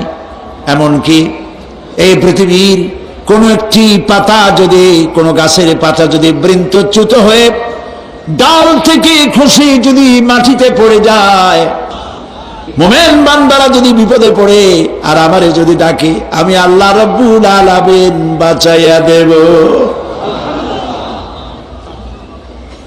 মাজারে যাইও না, মাজারে যেও না, এই মাজারগুলি তোমাদেরকে কিচ্ছু দিতে পারবে না। বিশ্বাস করো মুসলমান, মাজারে চাদর দিও না, আগরবাতি দিও না, মোমবাতি দিও না, টাকা পয়সা দিও না। যে ব্যক্তি মারা গেছে তোমাকে কিচ্ছু দিতে পারবে না, পারবে না, পারবে না। আল্লাহু আকবার।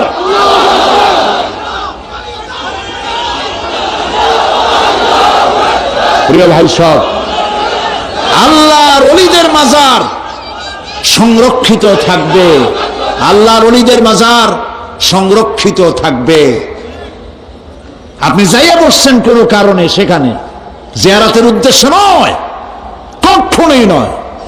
যে বসছেন সিলেটে, এখন শাহজালাল রহমতুল্লাহ আলাইহির মাজার জিয়ারত করতে পারেন, কিন্তু নিয়ত করে যাইতে পারবেন না, রাসূলুল্লাহ নিষেধ করেছেন। আল্লাহর নিষেধ, আল্লাহর আদেশ মানা যেমন ফরজ, রাসূলুল্লাহর আদেশ নিষেধ মানা উম্মতের জন্য ফরজ। বাগদাদ গিয়েছেন ব্যবসা উপলক্ষে, বড় বিস্ময়ের মাজার জিয়ারত করেন, অসুবিধা নেই, কিন্তু এখান থেকে নিয়ত করে বাগদাদে যাইতে পারবেন না মাজার জিয়ারত করার জন্য। আজমির গিয়েছেন কোন কর্ম উপলক্ষে, এবার খাজা মঈনুদ্দিন চিশতি রহমতুল্লাহ আলাইহির মাজার জিয়ারত করতে পারেন, কিন্তু জিয়ারতের উদ্দেশ্য করে যেতে পারবেন না। হাদিসে সুস্পষ্টভাবে নিষেধ করা হয়েছে। কারণটা বলবো? কারণ হলো কলিজার মধ্যে একটা ভয় আর মহব্বত, বিশ্বাস যিনি শুয়ে আছেন তিনি আমার কথা শুনবেন এবং আমার আশা পূরণ করবেন। এই বিশ্বাস শিরক, শিরক এবং শিরক। আপনি কবরের কাছে যাচ্ছেন, যার কাছে যাচ্ছেন, ধরেন খাজা মঈন চিশতি রহমতুল্লাহ আলাইহি, মাহবুব সুবহানি, কুতুবে রব্বানি, শেখ মহিউদ্দিন আব্দুল কাদের জিলানী রহমতুল্লাহ আলাইহি। মাতৃভাষা কি? আরবি। মাতৃভাষা কি? আরবি। খাজা মঈন চিশতি রহমতুল্লাহ আলাইহি মাতৃভাষা কি? আরবি। শাহজালাল রহমতুল্লাহ আলাইহি মাতৃভাষা কি? আরবি। আপনি যাই কইলেন, খাজা বাবা আমার ছেলে হয় না অনেক দিন, স্বাস্থ্য খুব খারাপ, ব্যবসায় উন্নতি হয় না, চাকরিতে প্রমোশন হয় না, আমার এই আশাগুলো পূরণ করে। আপনার কথা খুব বুঝলো, তাহলে 1 নম্বরে ফেল, মিস ফায়ার। আপনার একটা কথাও তিনি বুঝে নাই। 2 নম্বরে যার কাছে আর্জি পেশ করলেন তিনি কবরে আছে না কোথায় আছে এটা কি আপনি জানেন? 2 নম্বর ফায়ার ফেল। 3 নম্বরে যদি থাকেও চেতনা আছে না ঘুমে আছে তাও কিন্তু আপনি জানেন না। যদি ঘুমের সময় করে থাকেন কোনো লাভ নাই, কোনো লাভ নাই। প্রিয় ভাই সব, এই জন্য চাইতে হবে এমন সত্তার কাছে যিনি সব ভাষা বোঝেন, যার কাছে কোনো ভাষা দুর্বোধ্য নয়, সব ভাষা যিনি সৃষ্টি করেছেন তার নাম বলেন, আর যিনি কখনো ঘুমান না তার নাম বলেন লা তাআখুযুহু সিনাতুন ওয়ালা নাওম, যার কোনো ঘুমও নাই তন্দ্রাও নাই। সুবহানাল্লাহ কবেন না? আজ থেকে নিয়ত করুন কোন মাজারে জীবনে কিছু চাইব না, এটা কলিজার মধ্যে গাইথা নেন। কোন মাজারে কোন মরা পীর, কোন জেতা পীর কারো কাছে কিছু চাইব না, চাবো শুধু এক আঙ্গুল আকাশের দিকে উঁচু করে জোরে বলেন কার কাছে? বলেন আল্লাহু আকবার। হাত নামা। কিয়ামতের দিন আমলনামা ছেড়ে দেওয়া হবে, আমলনামাগুলি যার যার হাতে আসবে, বেঈমানের পিছন থেকে বাম হাতে, ইমানদারের সামনে থেকে কোন হাতে? এই কথা একটু বলে শেষ করে দিই। আমলনামা যখন হাতে পাবে তখন সে বলবে, আমলনামা পড়ে বেঈমান ব্যক্তি বলবে, মালি হাদাল কিতাব লা ইউগাদিরু সাগীরাতান ওয়ালা কাবীরাতান ইল্লা আহসাহা। এটা কি আশ্চর্য কিতাব! একটা ছোট্ট পাপও বাদ পড়ে নাই, বড় পাপও বাদ পড়ে নাই। আমার তো বাঁচার পথ নাই। সে তখন অস্বীকার করবে এই পাপগুলি আমি করি নাই। কোরআনে কারীমে আল্লাহ রাব্বুল আলামিন বলেছেন, আল ইয়াউমা নাখতিমু আলা আফওয়াহিহিম ওয়া তুকাল্লিমুনা আইদিহিম ওয়া তাশহাদু আরজুলুহুম বিমা কানু ইয়াকসিবুন। জবান বন্ধ, হাতে কথা বলবে। কি নিষ্ঠুর এই পৃথিবী! ভেবে দেখেছেন কি একবারও কি ভেবে দেখেছেন এই পৃথিবী কত নিষ্ঠুর? এই সন্তান সন্ততি সব একটি মোহ, একটি মায়া, একটি মহব্বত, একটি প্রতারণা। যে বইয়ের জন্য হারাম ইনকাম করেছেন, যে সন্তানদের জন্য হারাম ইনকাম করেছেন, জান দিলেন, রক্ত দিলেন, জীবন দিলেন, সারা রাত কষ্ট করেছেন, দৌড়দৌড়ি করেছেন, যখন মরে গেলেন যে বাচ্চাটা আপনি কোলে না দিলে কলিজা ঠান্ডা হয় না, সেই বাচ্চা বলবে, মাকে বলবে, মা বাপের লাশ যে রুমে আছে আমার সেখানে নিও না, আমার ভয় করে। স্ত্রীও আরো দু একজন লোক না হলে লাশের ঘরে থাকতে পারবে না, তারও ভয় করবে। থাকলে বড় জোর মা থাকতে পারে, বাপ থাকতে পারে। যাকে বিবাহ করার পর অনেক সন্তান আছে, মা বাপকে চোখে দেখতে পারে না। তোমার ছোট্টবেলায় যখন তোমার টাইফয়েড হয়েছিল, অসুখ করেছিল, গরিব বাবা, বাড়িতে ল্যাপ নাই, খাতা নাই, তোষক নাই, সেই জায়গায় মা তার কাপড় বিছায় দিয়া বুকের উপরে নিজের শরীরের উষ্ণতা দিয়া বাঁচায় রাখার চেষ্টা করেছে, নিজে না খেয়ে খাওয়াইছে, অসুখ সারে না। মা ওই মুমূর্ষ বাচ্চার সেরানে তার মাথার কাছে বসে তাহাজ্জুদের নামাজ পড়ে কোরআন শরীফ তেলাওয়াত করে, চোখ দিয়া পানি পড়ে আর বলতে তাকে, রব্বুল আলামিন আমার জীবনটারে দিয়ে আমার কলিজার টুকরা সন্তানটারে বাঁচাইয়া দাও। যেই মা নিজের জীবন দিয়া সন্তান বাঁচাইতে চাইলো, সেই সন্তান আজকে বউ পাইয়া মাকে ভুলে যায়, মায়ের সাথে খারাপ ব্যবহার করে। আল্লাহ রাব্বুল আলামিন বলেছেন, মা বাবার সঙ্গে খারাপ ব্যবহার করো না, ভালোবাসায় কথা বলো। ওয়াকুল লাহুমা কাওলান কারীমা, সম্মান সূচক কথা বলো। মা বাবার জন্য দোয়া করো আমার কাছে। কে বলতেছে? আল্লাহ তাআলা বলছেন, দোয়া করো আমার কাছে এই ভাষায়, রব্বিরহামহুমা কামা রাব্বায়ানি সাগীরা। পড়েন সবাই, রব্বিরহামহুমা কামা রাব্বায়ানি সাগীরা। আয় আমার রব, আমার মা বাপ যেমন ছোটবেলায় আমাকে অত্যন্ত যত্ন করে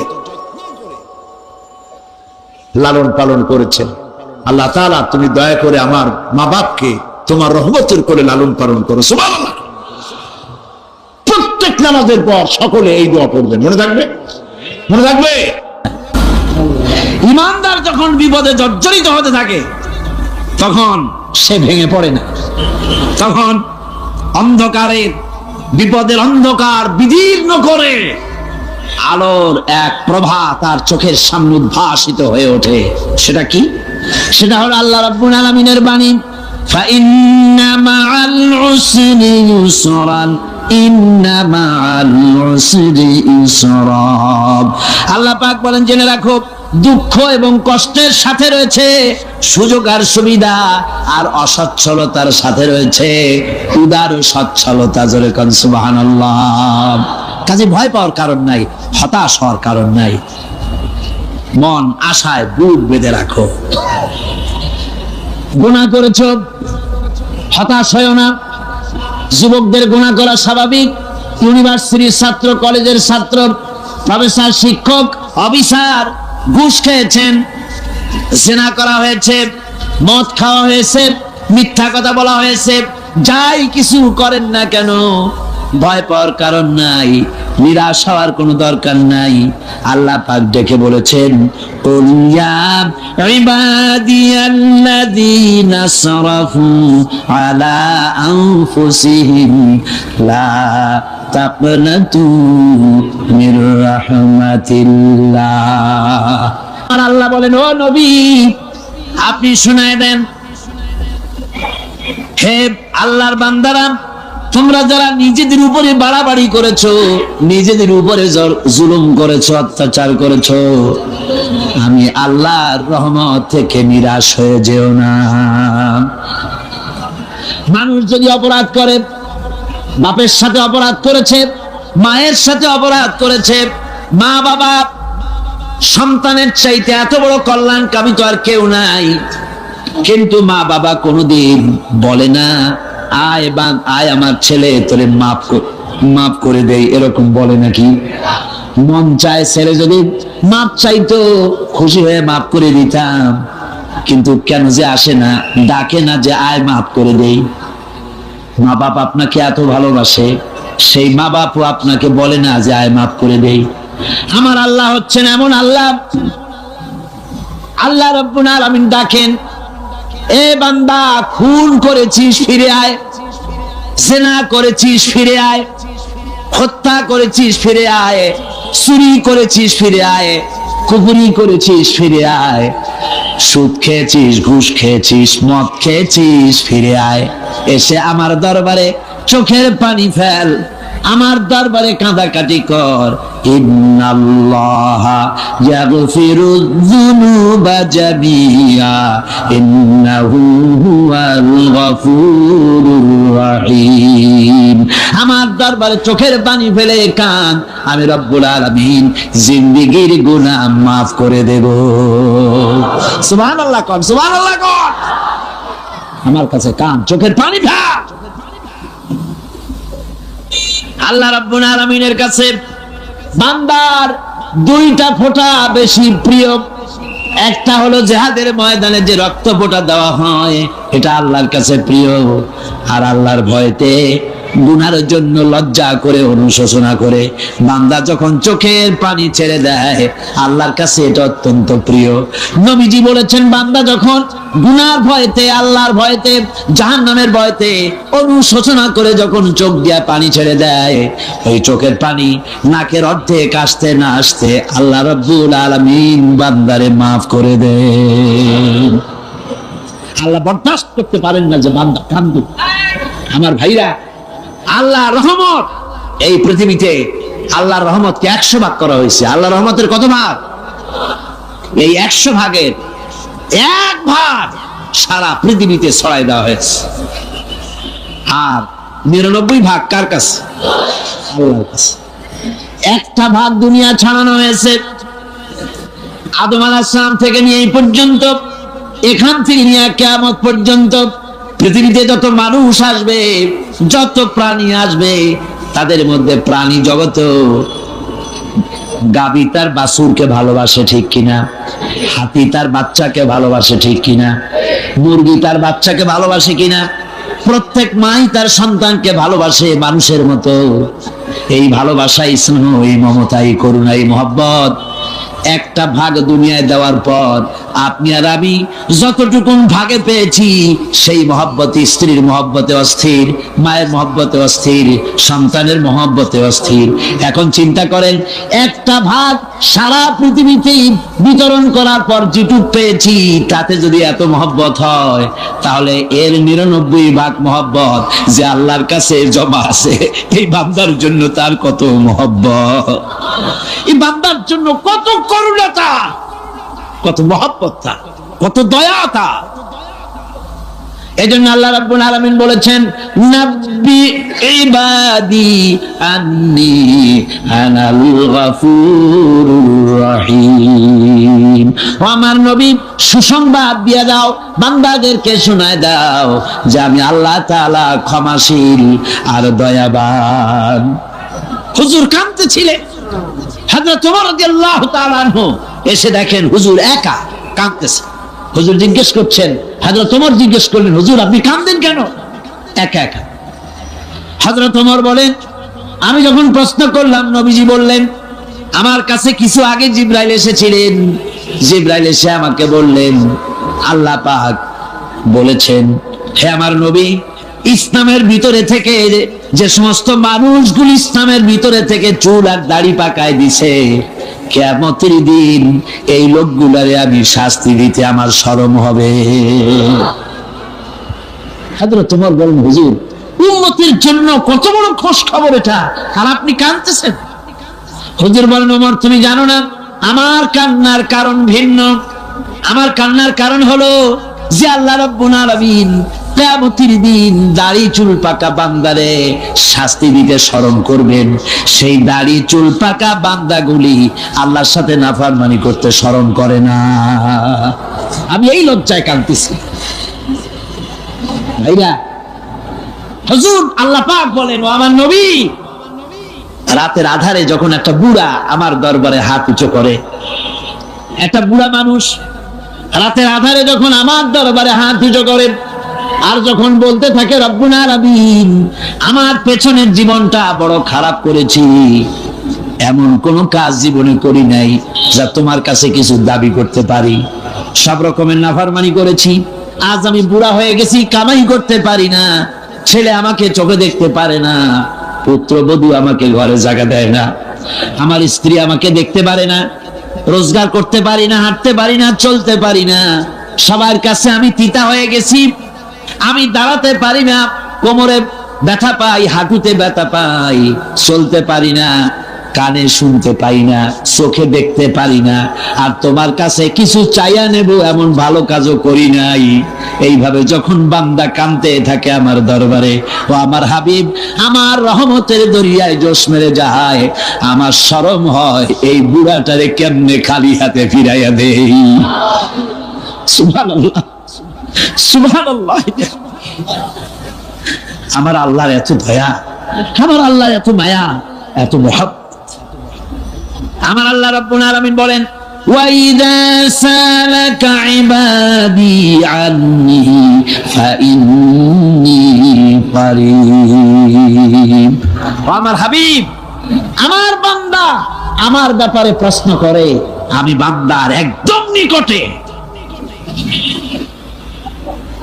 কোরআন শরীফের ভিতরে যত জায়গায় রাসূলকে বলা হয়েছে সুয়ালের কথা, আপনাকে প্রশ্ন করা হয়, আল্লাহ তার জবাব কুল এই কথা বলে জবাব দিয়েছেন। যত জায়গায় সুয়াল এসেছে, যেমন কোরআনে কারীমের মধ্যে আল্লাহ পাক বলেন, ওয়ায়াসআলুনাকা আনিল মাহিদ, মেয়েদের হায়েজ সম্পর্কে জিজ্ঞাসা করা হয়, কুল হিয়া আযা, হে নবী আপনি বলুন। এভাবে করে কুল দিয়ে জবাব দেওয়া হচ্ছে। আবার প্রশ্ন করা হচ্ছে, ওয়ায়াসআলুনাকা আনিল আনফাল, এই গনিমতের মাল সম্পর্কে হুজুর আপনাকে, হে নবী আপনাকে প্রশ্ন করা হয়। আল্লাহ কুল দিয়া জবাব দিলেন, আল্লাহ বলেন আপনি বলেন। ওয়ায়াসআলুনাকা আনিল খামরি ওয়াল মাইসির, আল্লাহ পাক বলেন নবী আপনারে প্রশ্ন করা হয়, কুল ফীহিমা ইসমুন কাবীর, আল্লাহ কুল দিয়া বললেন তুমি বলো। আবার বলা হলো, ওয়ায়াসআলুনাকা আনিল আহিল্লা কুল হিয়া মাওয়াকিতু লিন্নাস, নবী আপনাকে প্রশ্ন করা হয় চাঁদের ক্রমবর্ধমান এবং ক্রমহ্রাস, এই যে বাড়ে আর কমে, পূর্ণিমা হয় অমাবস্যা হয়, কেন হয়? আপনি বলুন কুল, আপনি বলেন এটা আমি অক্ত এবং সময়, বছর আর দিন গণনা করার জন্য পৃথিবীবাসীদের জন্য বিনা পয়সায় একটা ক্যালেন্ডার বানাইয়া আকাশে ঝুলাই রেখেছি। এভাবে যত জায়গায় এসেছে আপনাকে প্রশ্ন করা হয়, তত জায়গায় আল্লাহ জবাব দিয়েছেন কুল আপনি বলেন। গোটা কোরআন শরীফের ভিতরে এই একটি মাত্র জায়গা যেখানে বলা হয়েছে আপনাকে প্রশ্ন করা হয়, আল্লাহ এখানে বলতে পারতেন কুল আপনি বলেন, আল্লাহ তোমাদের নিকটবর্তী, এভাবে জবাব হয় নাই। এটা কায়দাটা হলো এই, আল্লাহ বলতেছেন ওয়াইজা সালাকা ইবাদি, ও আমার নবী প্রশ্ন তো আমার বান্দারা আমার ব্যাপারে করেছে, এবার আপনার জবাবের কোনো দরকার নাই, প্রশ্ন আমার ব্যাপারে আমি নিজে জবাব দিয়ে দেই, ফা ইন্নী কারীব। ও বান্দা আমার ব্যাপারে প্রশ্ন করেছিস, জবাব আমি দেই, আমি তোর সবচাইতে বেশি নিকটে। সুবহানাল্লাহ, কত নিকটে? وَنَحْنُ أَقْرَبُ إِلَيْهِ مِنْ حَبْلِ الْوَرِيدِ, তোর যে রগ এই শাহরগের চাইতেও আমি তোর বেশি কাছে। সুবহানাল্লাহ, আমারে ডাক, আমারে ডাক, কলিজা দিয়া ডাক, অন্তর দিয়ে ডাক। মনের থেকে মানুষ যদি ডাকে, মুখের ডাক আর মনের ডাক এক জিনিস নয়। দিল সে जुबान निकलती है, असर रखती है, पर नहीं मगर ताकते परवाज रखती है। দিল থেকে যে কথা বেরোয় তা প্রভাব বিস্তার করে, ডানা নাই কিন্তু ওড়ার ক্ষমতা রাখে।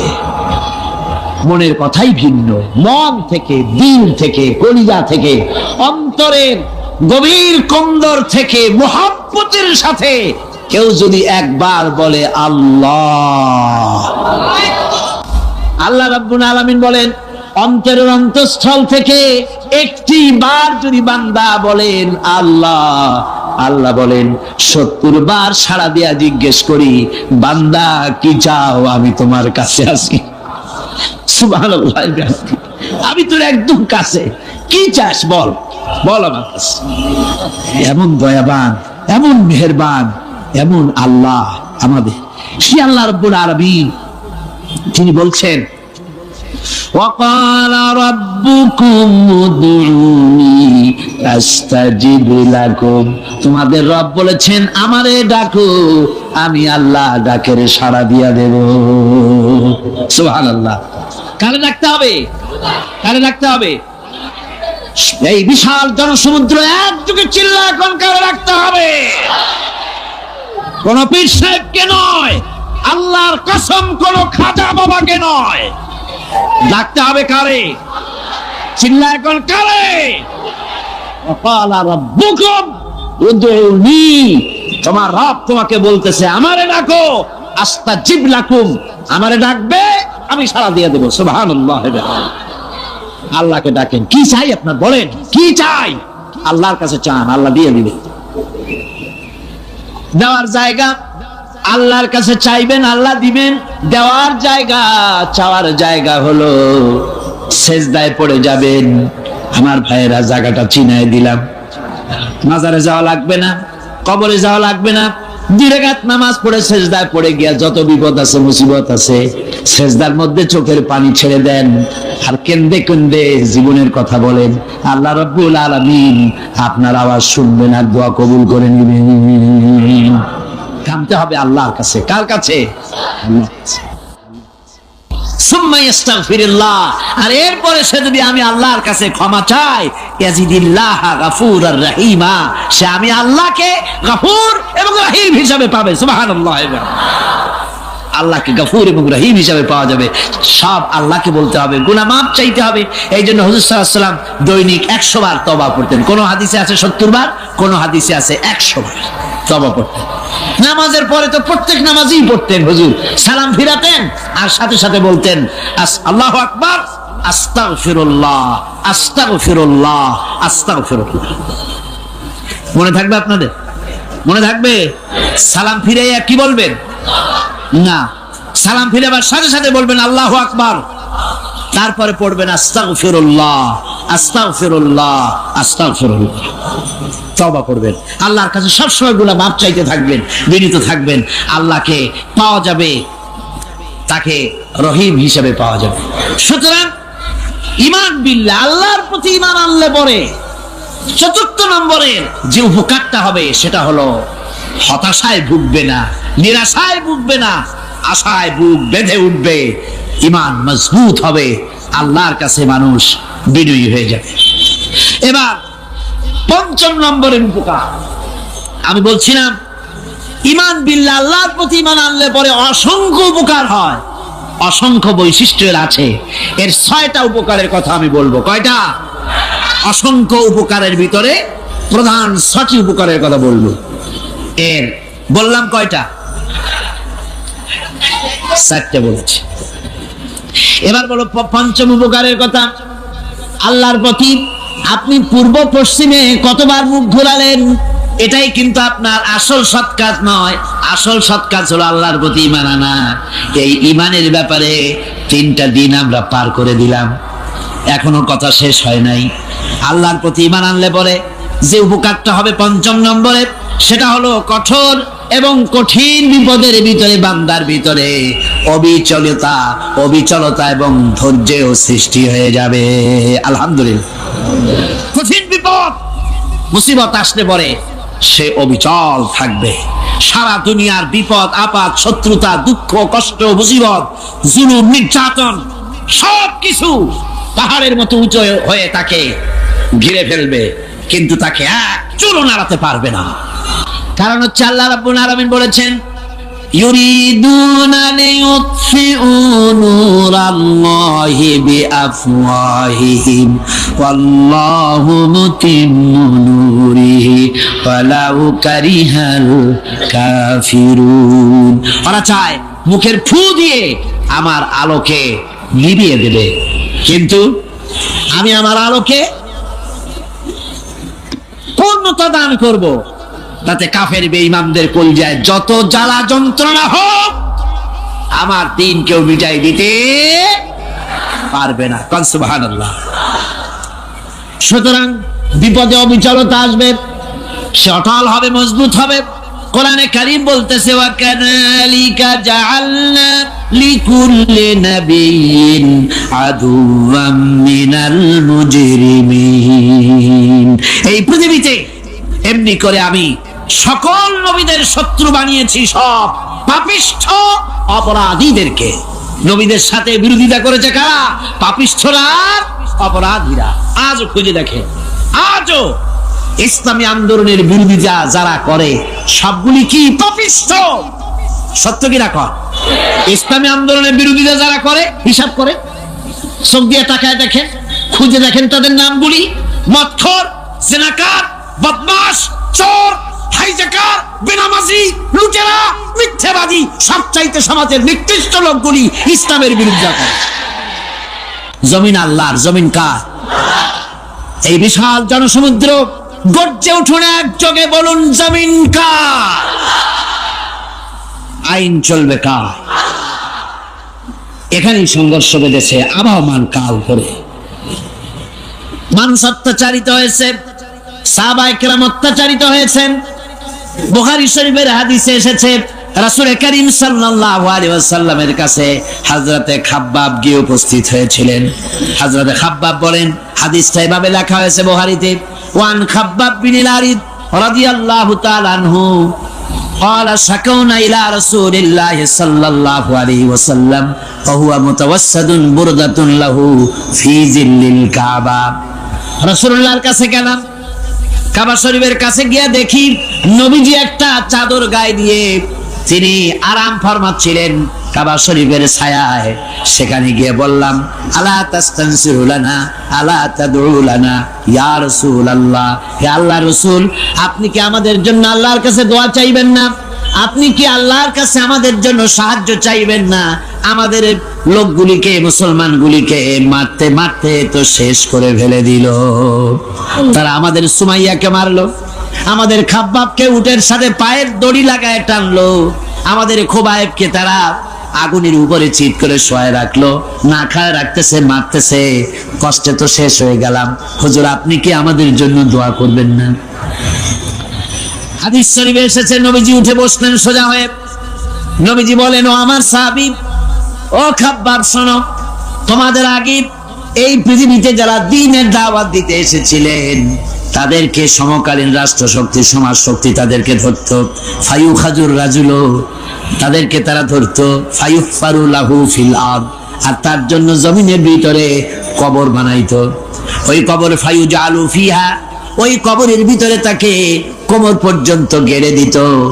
সুম্মা ইউতা বিল মানশার, এরপরে করাত আনতো। ফায়ুদাউ আলা রাসিহি, এরপরে ওই রাখতো। ফায়ুজালু নিসফাইন, এরপরে করাত দিয়া চিরে জীবিত মানুষটারে করে ফেলে দিত। মা ইয়াসুদ্দুহু যালিকা আন দীনিহি, ও আমার খাব্বাব, এত কষ্ট দেওয়ার পরেও সেই যুগের কোন মুসলমানকে, দ্বীনের দায়ীদেরকে আল্লাহর দ্বীন থেকে এক চুলো তারা সরাই দিতে পারে নাই, এক চুলো সরাতে পারে নাই। ওয়াল্লাহি, ও খাব্বাব, আমি আমার আল্লাহর নামে কসম করে বলছি, লা ইউতাম্মান্নাল্লাহু হাযাল আমরা হাত্তা ইয়াসিরা আর-রাকিবু মিন সানা ইলা হাযাল মাউত। আমি কসম করে বলি, আল্লাহ রাব্বুল আলামিনের এই সানা থেকে হাজারামত পর্যন্ত লোকেরা যাতায়াত করবে, সুন্দরী রমণীরা গমন করবে, সদাগরেরা যাতায়াত করবে, টাকা নিয়ে পয়সা নিয়ে যাতায়াত করবে। তাদের মনের মধ্যে লুটের ভয়, টাকার ভয়, চুরির ভয়, ডাকাতির ভয়, জেনার ভয়, হত্যার ভয়, ধর্ষণের ভয়, কোনো ভয় থাকবে না। লা ইয়াখাফু ইল্লাল্লাহ, আল্লাহ ছাড়া কোনো ভয় থাকবে না। এমন একটা সমাজ, এমন একটা সময় আসবে। ওয়ালাকিন্নাকুম তাস্তাজিলুন, অথচ খুব তাড়াহুড়ো তোমরা করতেছো। তাড়াহুড়ো করো না, সময় আসবে ইনশাআল্লাহ। আর সে সময় আসছিল মদিনায়, আসে নাই? আসে নাই?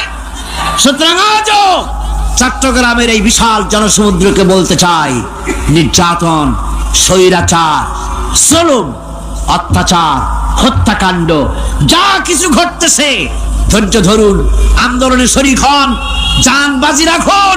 এ বাংলাদেশেও আগামী যে পার্লামেন্ট হবে, আগামী জাতীয় নির্বাচনে যে পার্লামেন্ট তৈরি হবে, ইনশাআল্লাহ সেই পার্লামেন্ট হবে কোরআনের পার্লামেন্ট ইনশাআল্লাহ। আমার ভাইয়েরা, আমার বন্ধুগণ, কঠিন বিপদে অবিচলতা এবং ধৈর্যের দৃষ্টান্ত রেখে গেছেন আম্বিয়া আলাইহিমুস সালাম। সুবহানাল্লাহ। কঠিন বিপদে অবিচলতা, দৃঢ়তা, ধৈর্য কারে বলে, তার দৃষ্টান্ত কারা রেখেছেন? আম্বিয়া আলাইহিমুস সালাম। ওনারাই আমাদের আদর্শ, নবীরাই আদর্শ। সাহাবায়ে কেরাম রিদওয়ানুল্লাহ তাআলা আলাইহিম আজমাইন আমাদের আদর্শ।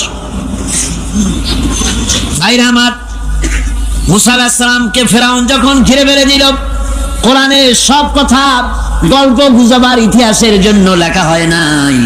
কোরআনের মধ্যে যা লেখা হয়েছে সব বান্দাদের উপদেশের জন্য, যাতে করে লোকেরা চিরটা কাল এর থেকে উপদেশ নিয়ে নিজেদের তৈরি করতে পারে। জোরে বলেন সুবহানাল্লাহ। মুসা আলাইহিস সালামের কথা আল্লাহ বলেন, ফেরাউন তাকে ঘিরে ফেলে দিল, পালাবার রাস্তা নাই। ফালাম্মা تراءى الجمعان قال أصحاب موسى إنا لمدركون। মুসা আলাইহিস সালামের উম্মতেরা বললেন, হে মুসা, পাকড়াও হয়ে গেছি, পালাবার রাস্তা নাই। তিন দিক থেকে আমাদেরকে ঘেরাও করেছে ফেরাউনের শক্তি। সামনে কি? দরিয়া, আর তিন দিকে কি? ঘেরাও আন্দোলন। হযরতে মুসা আলাইহিস সালামের কাছে উম্মতেরা বললেন, পালাবার তো কোনো পথ নাই, এখন উপায়টা কি? আমাদের তো আর উপায় নাই। মুসা আলাইহিস সালাম দেখেন বিপদে পড়ে গেছেন, কিন্তু ধৈর্য হারান নাই, ভয় পান নাই। ভয় পাইছিলেন? ভয় পেয়েছেন? প্রশ্নই ওঠে না। মুসা আলাইহিস সালাম, আল্লাহ পাক যাদেরকে বলেছেন উলুল আযম রাসূল, যাদের বলেছেন তার মধ্যে হযরত মুসা একজন উলুল আযম পয়গম্বর। চারটিখানি কথা না, আল্লাহ কথা বলছেন তার সাথে, কালিমুল্লাহ তিনি। সুবহানাল্লাহ। মুসা আলাইহিস সালাম শোনালেন, কাল্লা ইন্না মাইয়া রাব্বি সায়াহদিন। কখনো নয়, আমার উম্মতেরা ভয় পেও না, আমার রব অবশ্যই আমাকে পথ দেখাবেন। সুবহানাল্লাহ। তিন দিক থেকে শত্রু, একদিকে দরিয়া, পালাবার কোন রাস্তা নাই। সেখানে দৃঢ়তার সাথে তিনি বলছেন, অবশ্যই আমার আল্লাহ আমারে পথ দেখাবে। সুবহানাল্লাহ। নবীরা এই দৃঢ়তা দেখিয়েছেন, অবিচলতা দেখাইছেন। আল্লাহ পাক মুসা আলাইহিস সালাম যখন এই দৃঢ়তা দেখালেন, এই অবিচলতা দেখালেন, সঙ্গে সঙ্গে জিবরাইল এসে হাজির হয়ে গেলেন। আল্লাহ পাক বলেন, ফাআওহাইনা ইলা মুসা আন আদরিব বিআসাকাল বাহরা ফানফালাকা ফাকানা কুল্লু ফিরকিন কাত্তাউদিল আযীম। মুসা আলাইহিস সালামকে আমি ওহী নাযিল করলাম, তাকে বললাম হাতে যে লাঠি আছে, এই লাঠি দিয়ে আঘাত করো দরিয়ার উপরে। দরিয়ার উপরে আঘাত করলেন, একটা রাস্তা হয় নাই, 12টা রাস্তা তৈরি হয়ে গেল। আর দেওয়ালগুলা পাহাড়ের মতো উঁচা হয়ে গেল।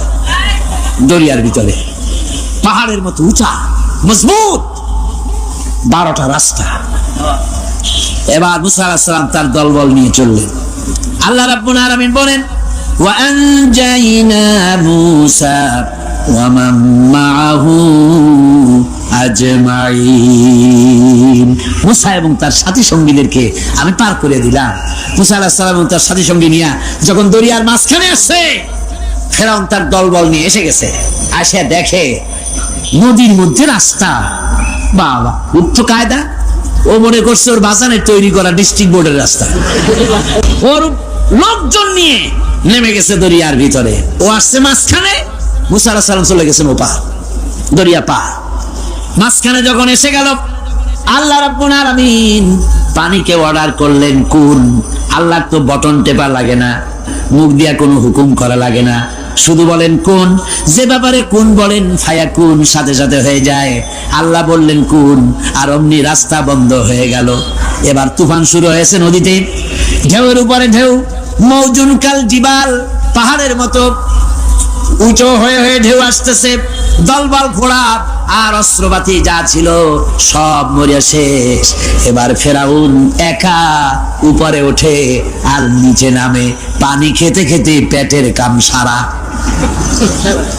জনমের খাওয়া খাইছে পানি, এখন জান যায়, বাঁচবার আর উপায় নাই, বাঁচবার আর উপায় নাই। ফেরাউন তার নিজের জীবন সম্পর্কে হতাশ হয়ে গেল। এবার ফেরাউন বলতেছে, আমানতু আন্নাহু লা ইলাহা ইল্লাল্লাযী আমানাত বিহি বানু ইসরাঈল। আমি ঈমান আনলাম, আমি ঈমান আনলাম আল্লাহ ছাড়া কোন ইলাহা নাই। ওই আল্লাহর উপর ঈমান আনলাম যে আল্লাহর উপর ঈমান এনেছে বনি ইসরাঈলেরা। আল্লাহ যাতে ঠিক পায় যে কোন আল্লাহর উপর ঈমান আনছে। বনি ইসরাঈলের আল্লাহর উপর ঈমান আনলাম। আল্লাহ এই তো মুসলমান হয়ে গেছি, এরপরও আমার সুবাও কেন? আল্লাহ রাব্বুল আলামিন জবাবে বলেন, আল আন, এখন وَقَدْ عَصَيْتَ قَبْلُ وَكُنْتَ مِنَ الْمُفْسِدِينَ। এখনই মানার কথা বলছো, অথচ যুগের পর যুগ, বছরের পর বছর ধরে আমার মানুষের উপরে মন গড়া আইন চালাইছো, আমার পয়গম্বরের সাথে বেয়াদবি করেছো। আজ তোমাকে আমি ছাড়ছি না, তোমাকে আজকে ছেড়ে দেব না, আমি তোমাকে মারব। আর সমস্ত প্রাণীগুলিকে, স্থলচর প্রাণীগুলিকে আল্লাহ পাক অর্ডার দিয়া দিলেন, এই ফেরাউনের লাশকে ডুবাবি না, পচাবি না, খাবি না। আল-ইয়াওমা নুনাজ্জিকা বিবাদানিক, আমি তোমার শরীরে বাঁচায় দেব। পোকে খাবে না, পানিতে পচবে না, মাছে খাবে না, কুমিরে খাবে না, দুনিয়ার কোনো পশুতে খাবে না। আমি তোরে শুটকি বানাইয়া রাখবো, যাতে করে দুনিয়ার সমস্ত ফেরাউন যত যুগে যুগে আসে তোরে দেখে যেন হেদায়েত নিতে পারে। ফেরাউনকে আল্লাহ শুটকি বানায় রাখছে। আমি ফেরাউনদের লাশ দেখেছি ব্রিটিশ মিউজিয়ামে। ফেরাউন তো একটা না, অনেকগুলা। আসলটারে অবশ্য দেখিনি। ব্রিটিশ মিউজিয়ামে ওই ফেরাউন গুলার লাশ যখন অসুবিধা হয়, মমিগুলি, তখন ইংল্যান্ডে নিয়ে যায় চিকিৎসা করাবার জন্য। চোখ টোক আছে গর্তের ভিতরে, তারপরে চামড়া টামড়া হাড়ের সাথে মিশানো, ওইভাবে চেহারা দেখলে মনে হয় যে সত্যি ফেরাউন এগুলা। আমার বন্ধুগণ, বলতেছিলাম যে পৃথিবীতে আল্লাহ রাব্বুল আলামিন নবীরা তাদের চরিত্র দিয়ে বিপদের মোকাবেলা করে, দুনিয়ার সামনে কঠিন বিপদের মোকাবেলা করে অবিচলতা, দৃঢ়তা দেখায় গেছেন যে কেমন করে এই পৃথিবীতে বিপদের সামনে মোকাবেলা করতে হয়। ধৈর্য ধরতে হবে, বিপদ আসবে পাহাড় সমান হয়ে, আপনাকে ধৈর্য ধারণ করতে হবে সেভাবে বুক বেঁধে। যেহেতু এটা যদি বিশ্বাস হয় যে আমার কিসমতে যা আছে তার থেকে বেশি কিছু হবে না, তাহলেই আপনার ধৈর্য আসবে, ভয় পাবেন না। কথা ঠিক কিনা কন? এবারে হযরত হুদ আলাইহিস সালাম সম্পর্কে আল্লাহ রাব্বুল আলামিন বলেন, হযরতে হুদকে যখন ষড়যন্ত্র হলো, কাফির বেঈমানেরা তাকে মেরে ফেলার জন্য যখন সরকারি ষড়যন্ত্রে লিপ্ত হয়ে গেল, হযরতে হুদ সমাজের এই চ্যালেঞ্জের মোকাবেলা করলেন। হযরত হুদ বলেন, ফাকিদুনি জামিআন সুম্মা লা তুনজিরুন ইন্নী তাওয়াক্কালতু আলাল্লাহি রাব্বি ওয়া রাব্বিকুম। তোমরা তোমাদের ষড়যন্ত্র আমার বিরুদ্ধে যত পারো আমার বিরুদ্ধে ষড়যন্ত্র চালাও, এতটুকু আমার অবকাশ দিও না। আমি এমন আল্লাহর উপরে ভরসা করেছি যার হাতের ভিতরে তোমাদেরও জান আর আমারও জান। যা পারো তাই করো। হযরতে হাজেরা প্রশ্ন করলেন, ইব্রাহিম, পানি নাই, খাবার নাই, মানুষ নাই, ঘর নাই, বাড়ি নাই, মরুভূমির ভিতরে আমাকে আর আমার বাচ্চারে ফেলে রেখে যাচ্ছ কেন? কোনো জবাব নাই। 2 বার 3 বার প্রশ্ন করলেন। এরপরে তিনি আবার প্রশ্ন করলেন, বললেন, ইব্রাহিম, এটা কি আল্লাহর হুকুম নাকি? হযরত ইব্রাহিম আলাইহিস সালাম নিজের কলিজার টুকরা সন্তান আর বিবিকে রেখে যেতেছেন ভারাক্রান্ত মন নিয়ে। তিনি আকাশের দিকে আঙ্গুল উঁচু করে দেখালেন। হযরত হাজেরা বুঝলেন তিনি তো আল্লাহর পয়গম্বর, আমার কোন অপরাধে এভাবে ফেলে যাওয়ার কথা নয়। তিনি বুঝলেন এটা আল্লাহর হুকুম। হযরতে হাজেরা বললেন, ইব্রাহিম রে, নিশ্চিন্ত মনে বাড়ি ফিরে যাও।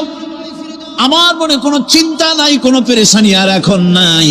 আল্লাহর হুকুমে যদি আমাকে এই মরুভূমির ভিতরে ফেলে যেয়ে থাকো, তাহলে আমি ওই আল্লাহর প্রতি এতটা ভরসা রাখি যে এই মরুভূমির ভিতরে জল, পানি শূন্য, খাদ্য শূন্য জায়গা